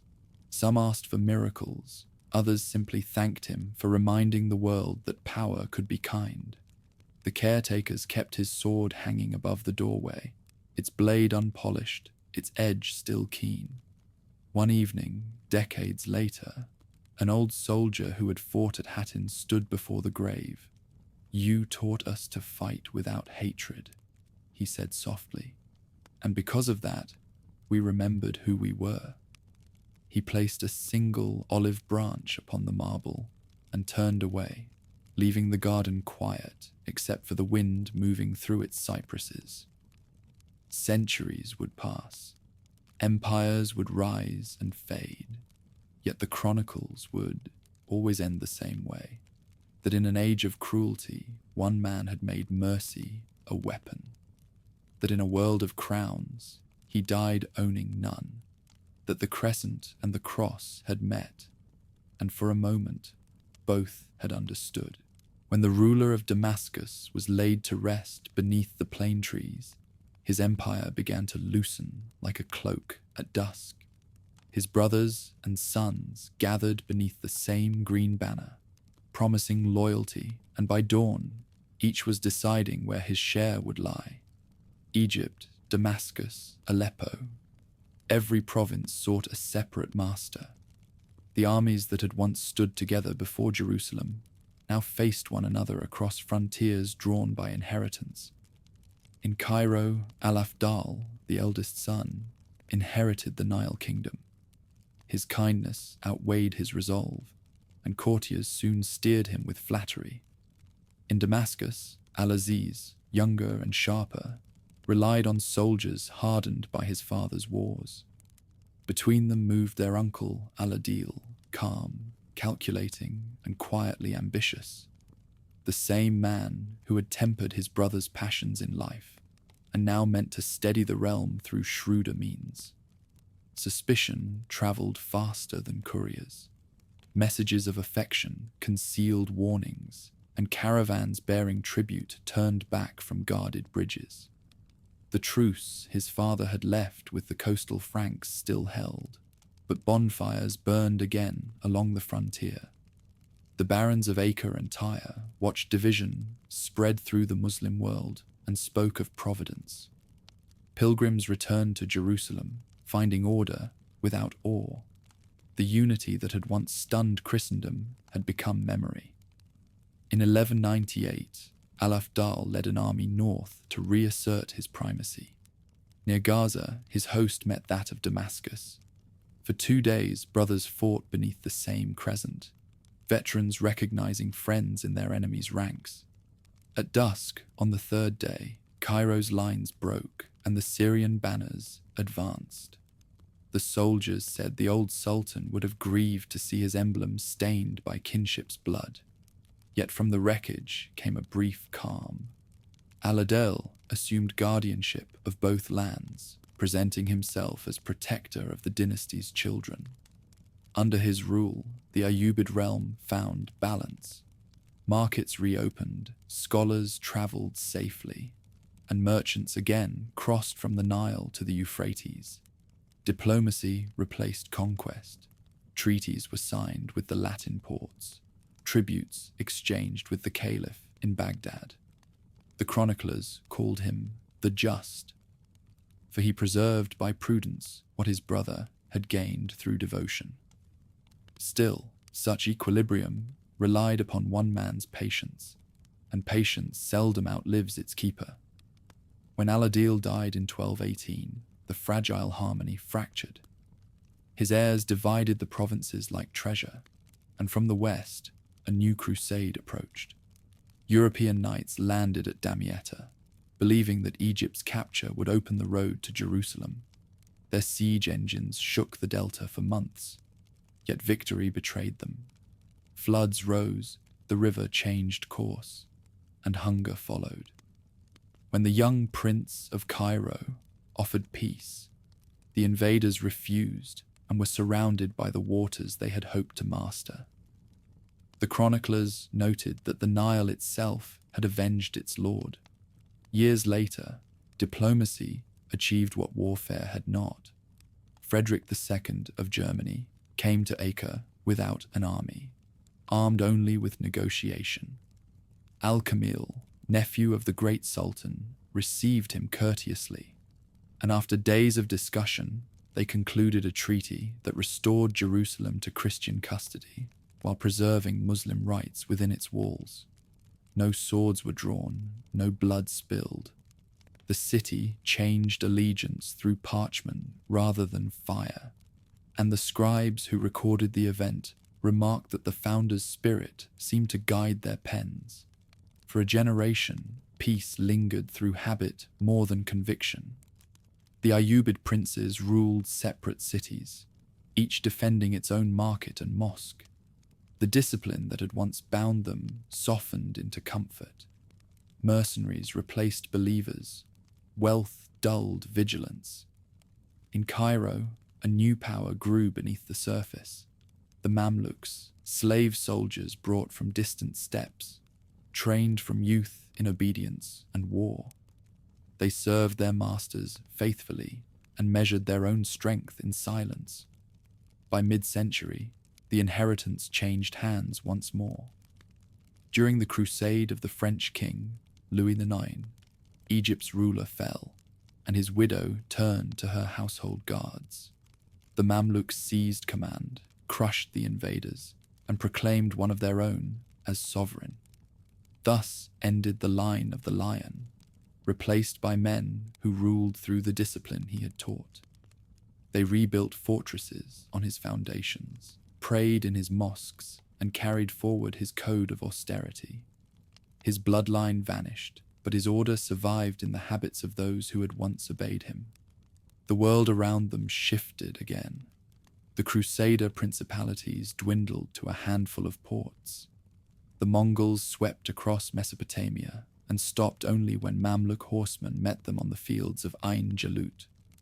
The chroniclers wrote that the general commanding that day carried the same green banner once raised at Hattin, its fabric repaired and faded, yet still whole. The victories of the past seemed to echo through the new century, like remembered music. Jerusalem changed masters many times in those years. Churches and mosques shared its skyline, rebuilt after each new siege. Pilgrims of every creed walked its streets under uneasy truces. The land that had consumed the blood of two civilizations grew wheat again, and silence replaced prophecy. Peace, when it came, felt less like triumph than the weariness that follows repentance. Toward the century's close, Acre fell to the armies of the Mamluks, and the last banner of the Crusaders sank into the sea. 200 years of holy war ended as quietly as dusk. In Damascus, scholars recorded the date without flourish, noting only that pride had spent itself and that God alone remains enduring. Traders reopened their roots. Poets returned to metaphor instead of prophecy. The sword that had once divided empires now hung in shrines, its edge dulled, its legend bright. In the libraries of Cairo and Aleppo, historians copied the story of the man who had once united the world of Islam. They traced his campaigns with reverence and measured their own age against his. To them, he represented the rhythm of the century itself, order drawn from chaos, virtue eroded by comfort, memory surviving both. A final scribe, finishing the chronicle that bore his name, set down his pen and wrote a single reflection before extinguishing his lamp. The age of the lion has passed. The desert is quiet again, and in its quiet, the echo of his step endures. The scribes of Damascus say that every age ends twice, first when its ruler dies, and again when men stop telling his story. For the house that began in Tikrit, the first ending came swiftly. The second has never quite arrived. The ink of their chronicles has faded, but the rhythm of the tale still moves beneath the page like water under sand. When the lamps of the Ayyubid libraries burned low, younger scholars copied the old campaigns with patient devotion. Their pens drew familiar patterns: the exile in Tikrit, the oaths before Egypt, the green banners over Hattin. Each retelling made the distance greater between memory and myth, yet none could bear to finish the account. The last chapters always paused at the same point: a grave in a garden, a city breathing in peace. Outside those walls, new empires rose and broke like waves against the same coasts. Mamluks, Turks, and Persians fought over the corridors once guarded by the lion's armies. Each carried banners of his color and spoke of his example, though few understood the discipline behind the name. Still, the habits he left, justice recorded, mercy practiced, pride held in check, became laws stronger than treaties. They guided courts long after their author's signature had vanished from seals. The chroniclers who wrote a century later saw his age as mirror for their own. To them, he was the pattern of balance, courage restrained by conscience, faith joined to law. They marveled that such virtues had survived amid so much blood. In his victories, they read warning rather than boast, the reminder that power without humility consumes itself. His life became a parable, copied beside the lives of prophets and kings, proof that sanctity could dwell in command. As time thickened between their world and his, the chronicles themselves turned into relics. Dust gathered on their bindings, yet students still bent over them, tracing the calligraphy with fingertips, learning that history's worth lies less in conquest than in conduct. The words of jurists, poets, and soldiers all converged upon the same idea, that a ruler's true dominion begins only when his desires end. In the centuries that followed, the wars of creed and kingdom dwindled to raids, then to memory. The fortresses became stones in vineyards. The battlefields turned to pasture. Pilgrims who came upon the graves of warriors found only grass and the soft hiss of wind. To them, the chronicles seemed more alive than the land itself. They carried copies home, whispering that the deeds within were the map of an older, steadier world. Among those later students, a belief took root, that the ruler's justice had been his final fortress, impregnable even to decay. His empire had broken, but his example endured in customs, in language, in the daily gestures of courtesy that still crossed from caravan to caravan. The chroniclers, observing this, wrote that victory carved in hearts lasts longer than one carved in stone. When the last of their manuscripts reached completion, the final scribe added no dates, no genealogies, only a reflection. He wrote that the deserts remain unchanged, the rivers flow as they did before, and the sun still strikes the domes of Damascus at evening, exactly as on the day the Sultan returned from Jerusalem. Empires had passed through that light, yet the measure of the just man remained its constant center. In his conclusion, the chronicler imagined a future reader, someone born far beyond the frontiers of faith or language, opening these pages and hearing within them the echo of hooves, the murmur of prayer, the steady pulse of order amid ruin. He hoped that such a reader would understand that history is not the tale of nations, but of conscience tested against time. When his pen reached the final line, he paused, perhaps uncertain whether to end with praise or silence. The candle beside him was nearly spent. The walls of the scriptorium trembled with the wind from the desert. He laid down his brush and watched the flame shorten. Before it died, he wrote a single sentence. The lamp is dim, yet its light is enough to find the road again. Then he closed the volume, sealing within it all the battles, oaths, and prayers of 2 centuries. Outside, the night of Damascus was clear, the stars bright above the quiet city that had given birth to so many empires and outlived them all. Somewhere beyond its walls, the Tigris still moved toward the sea, carrying the story's reflection upon its surface. And so the chronicle ends where it began, with a river, a city, and the memory of a man who once united them through faith and will. The dust of his age has long settled, yet the current beneath it remains, unseen but constant, flowing toward whatever dawns the world has left. When the age of empires gave way to the age of nations, the name of the old Sultan returned to the lips of people who had never seen Damascus. His tomb, once visited by pilgrims of faith, now drew politicians, scholars, and dreamers seeking legitimacy from the past. Reporters from Paris and London photographed the wooden coffin, marveling that the hero of medieval wars lay in such modest rest. In their articles, he became a symbol of an older, purer world, an emblem of dignity amid the fever of modern ambition. Within the Arab world, his image changed again.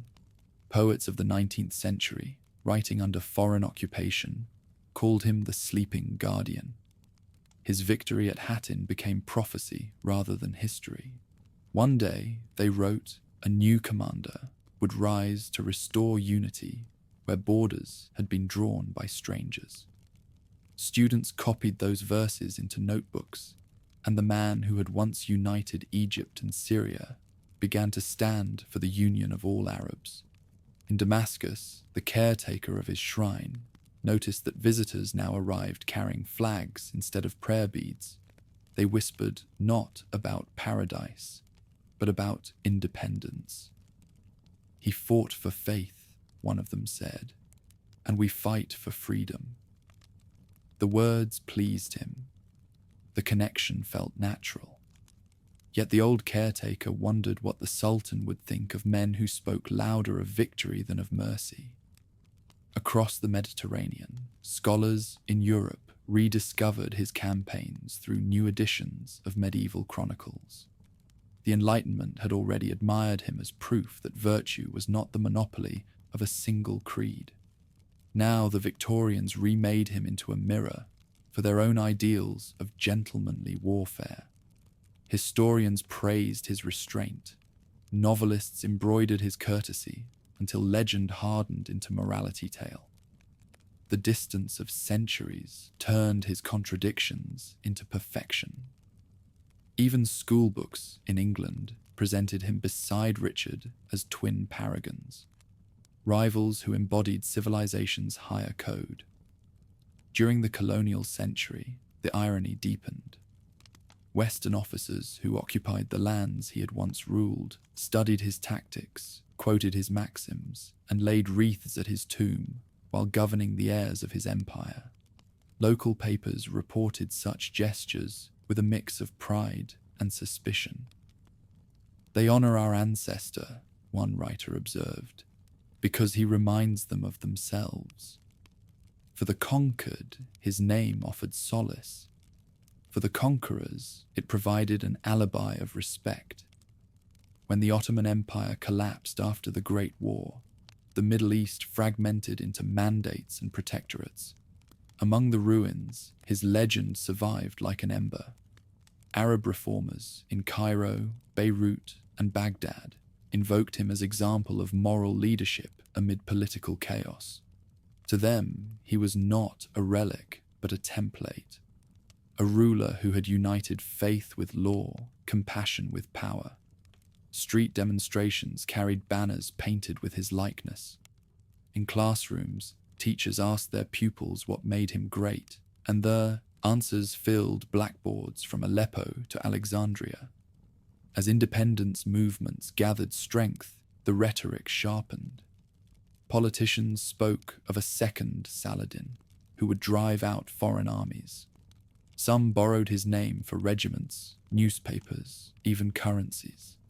The symbol became a banner broader than history could bear, representing hope, pride, and sometimes vengeance.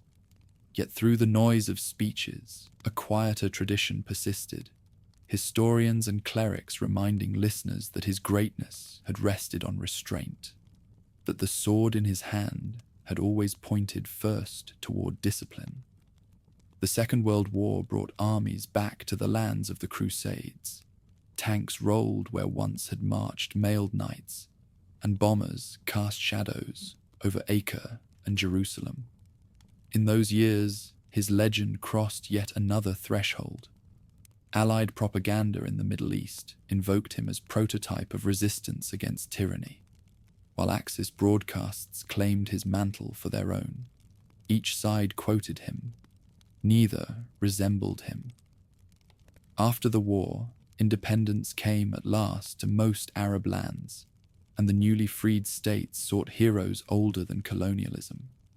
His name returned to public squares, engraved on statues of bronze and marble. One of the first presidents of the new Arab republics ordered a great restoration of the shrine in Damascus. He arrived in military uniform, saluted the coffin, and declared that the age of foreign rule had ended. Crowds cheered, though the old caretaker whispered to himself, "He who would honor the dead must imitate the living." The politician's reign soon hardened into dictatorship, proving that reverence for a hero is easier than imitation of his humility. In Western culture, meanwhile, his image continued its slow evolution. Cinema found him irresistible, the perfect counterpoint to the armored kings of legend. Directors cast him as philosopher general, a figure of quiet command whose dignity outshone both allies and adversaries. Audiences left theaters speaking of the noble Saracen, a phrase that betrayed admiration and distance alike. To them, he symbolized the unreachable virtue of the enemy one wishes to deserve. During the long Cold War, scholars in both East and West studied his diplomacy as example of balance between faith and reason. Political theorists cited him in essays on leadership. Generals compared his campaigns to modern warfare. Yet, in the heart of the Middle East, the myth bore heavier weight. Every government seeking legitimacy, every movement seeking purity, claimed descent from his vision. His face appeared on postage stamps and coins, on murals and banners during protests. The image smiled in bronze, while those who invoked it often quarreled over its meaning. Toward the century's end, the world shrank. Pilgrims arrived by airplane instead of caravan. Satellite dishes beamed his likeness into millions of homes. Television documentaries praised his tolerance. Historians wrote bestsellers reducing his life to parable. A museum in Cairo displayed his armor beneath glass, and tourists queued to photograph the rusted steel. Each flash of a camera turned devotion into souvenir. Still, some visitors lingered, reading the placard that quoted his words, "Justice is the foundation of dominion." The line outlived every empire that had forgotten it. War returned to the region in the 21st century, and with it, the old name again appeared on the lips of soldiers and politicians. Some invoked it as call for unity. Others used it to justify new crusades of ideology. In that clamor, historians tried to remind both sides of what the real man had preached, that victory is hollow without righteousness, and that conquest, unguided by compassion, destroys itself. But in an age that measured power by spectacle, the quiet virtues of patience and mercy struggled to be heard. Yet the memory endured. When violence scarred his homeland once more, humanitarian workers from every nation found solace in recalling the Sultan who spared Jerusalem. His story entered textbooks of ethics, studied beside those of Lincoln and Mandela. In academic halls and Friday sermons alike, the question persisted: could a leader of faith still rule with grace in an age of cynicism? The answer, though uncertain, drew strength from his example. At dusk, the courtyard of his tomb remains calm. The caretakers close the wooden doors as the last visitors depart, leaving the marble gleaming in lamplight. Outside, traffic hums. Inside, the hush feels older than the city itself. On the wall, a verse inscribed long after his death sums up the centuries of retelling. He conquered his anger, and so he conquered the world. The words need no contrast, no explanation. They simply wait for those who still believe that history, at its best, is the echo of a single, steady heart. Even in the noise of the 21st century, the old voice is still heard. From satellite broadcasts and classrooms to quiet mosques and museums, the story of the man from Tikrit moves through new languages and new screens. His image appears on postage stamps, school books, and online forums, where strangers argue about history's meaning. Somewhere between the myth and the memory, the world keeps searching for the pulse that once guided his hand. In Damascus, the garden around his tomb endures like a still heart inside the city's restless body. Office towers loom beyond its walls, their glass reflecting the same sunlight that glints on the dome above his grave. Visitors from every continent wander the path in silence, taking photographs, then standing unsure what to say. The caretaker still greets them as his predecessors did. Peace upon whoever remembers mercy. He has said it so often that the words have become a prayer for the age itself. Each generation reshapes the legend to fit its questions. For some, he remains the champion of a faith that once ruled half the earth. For others, he is the model of ethical leadership in a century that trusts few leaders. Conferences quote his governance as example of pragmatic justice. Humanitarian groups recall his kindness to captives. His name appears in speeches at the United Nations beside those of modern statesmen, proof that even distant centuries can lend moral authority to diplomacy. In the West, scholars continue to write his biography anew every decade. Each version mirrors its moment. A philosopher king during the Enlightenment, a romantic hero in Victorian times, a strategist in the Cold War, a reconciler in the digital era. None capture him completely, yet together they reveal something enduring, that admiration can survive even the boundaries of creed.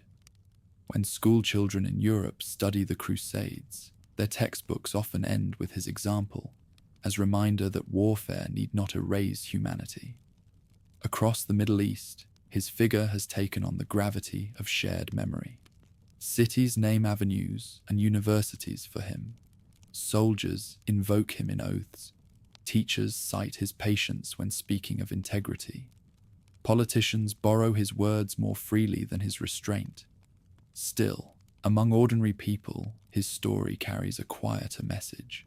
Taxi drivers in Cairo tell passengers that the Sultan fed the poor before dining himself. Craftsmen in Aleppo hang small portraits of him above their stalls. To them, he represents something larger than victory, the possibility that a ruler's strength can protect decency instead of consuming it. Pilgrims from Asia and Africa now come by air to the lands he once governed. They stand before his tomb, holding smartphones that glow like tiny candles. Some stream their visit live. Others close their eyes and whisper prayers for their own leaders. The global village has made the ancient hero strangely intimate. His story moves at the speed of light, yet its power still depends on slowness. The pause to think, to compare, to ask what kind of strength deserves remembrance. Beyond the borders of faith, interreligious dialogues have made him emblem of common virtue. In gatherings of clerics and rabbis, priests and imams, his example bridges mistrust more easily than theology. They cite his conduct at Jerusalem as proof that compassion can coexist with conviction. When diplomats search for metaphors of reconciliation, his name arises like instinct. Even those who know little of his wars understand what his mercy meant, that a moment of grace can outlive centuries of conquest. In popular culture, his likeness travels farther than his armies ever did.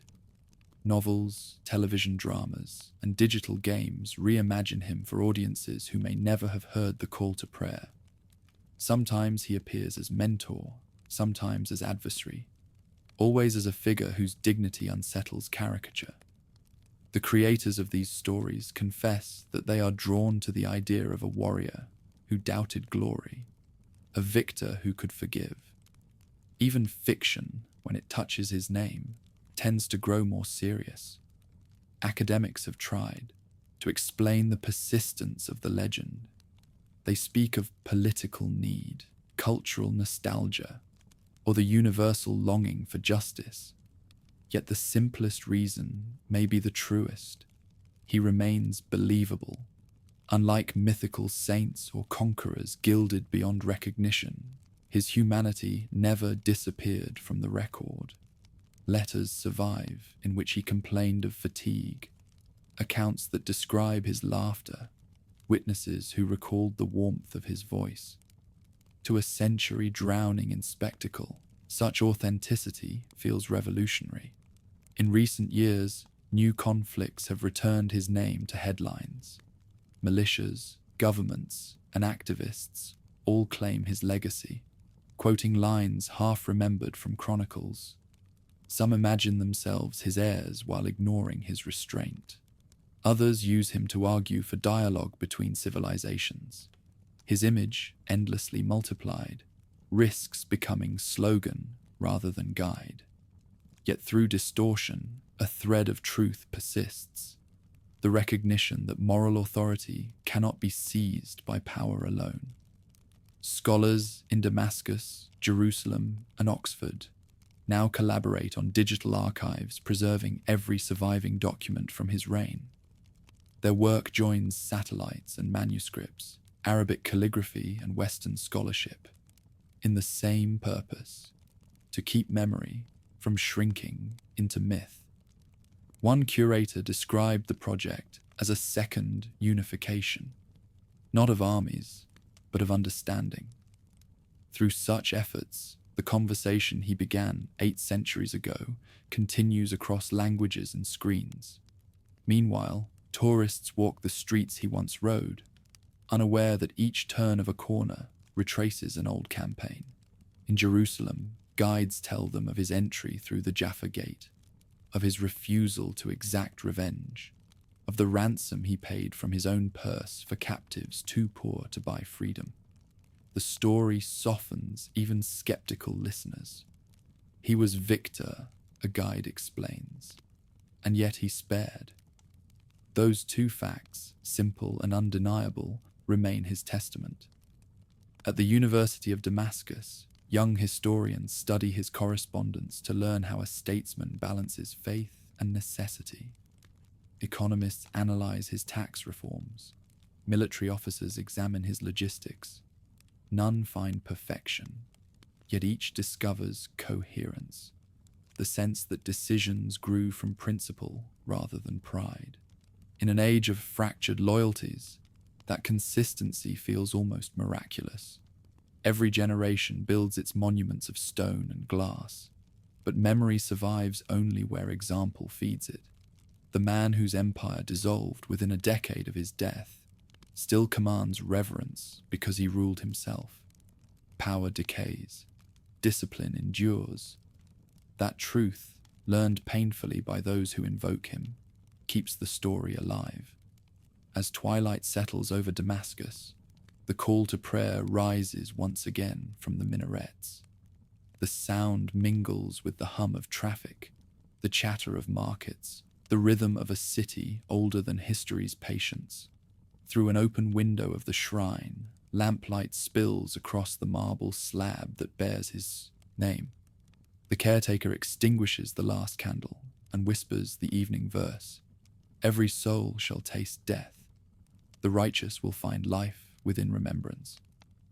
Outside, the world continues, no longer his, yet still searching for his balance between faith and reason, strength and humility.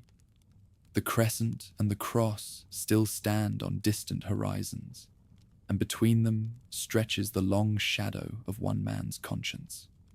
It falls across centuries, guiding those who listen toward a quieter form of victory.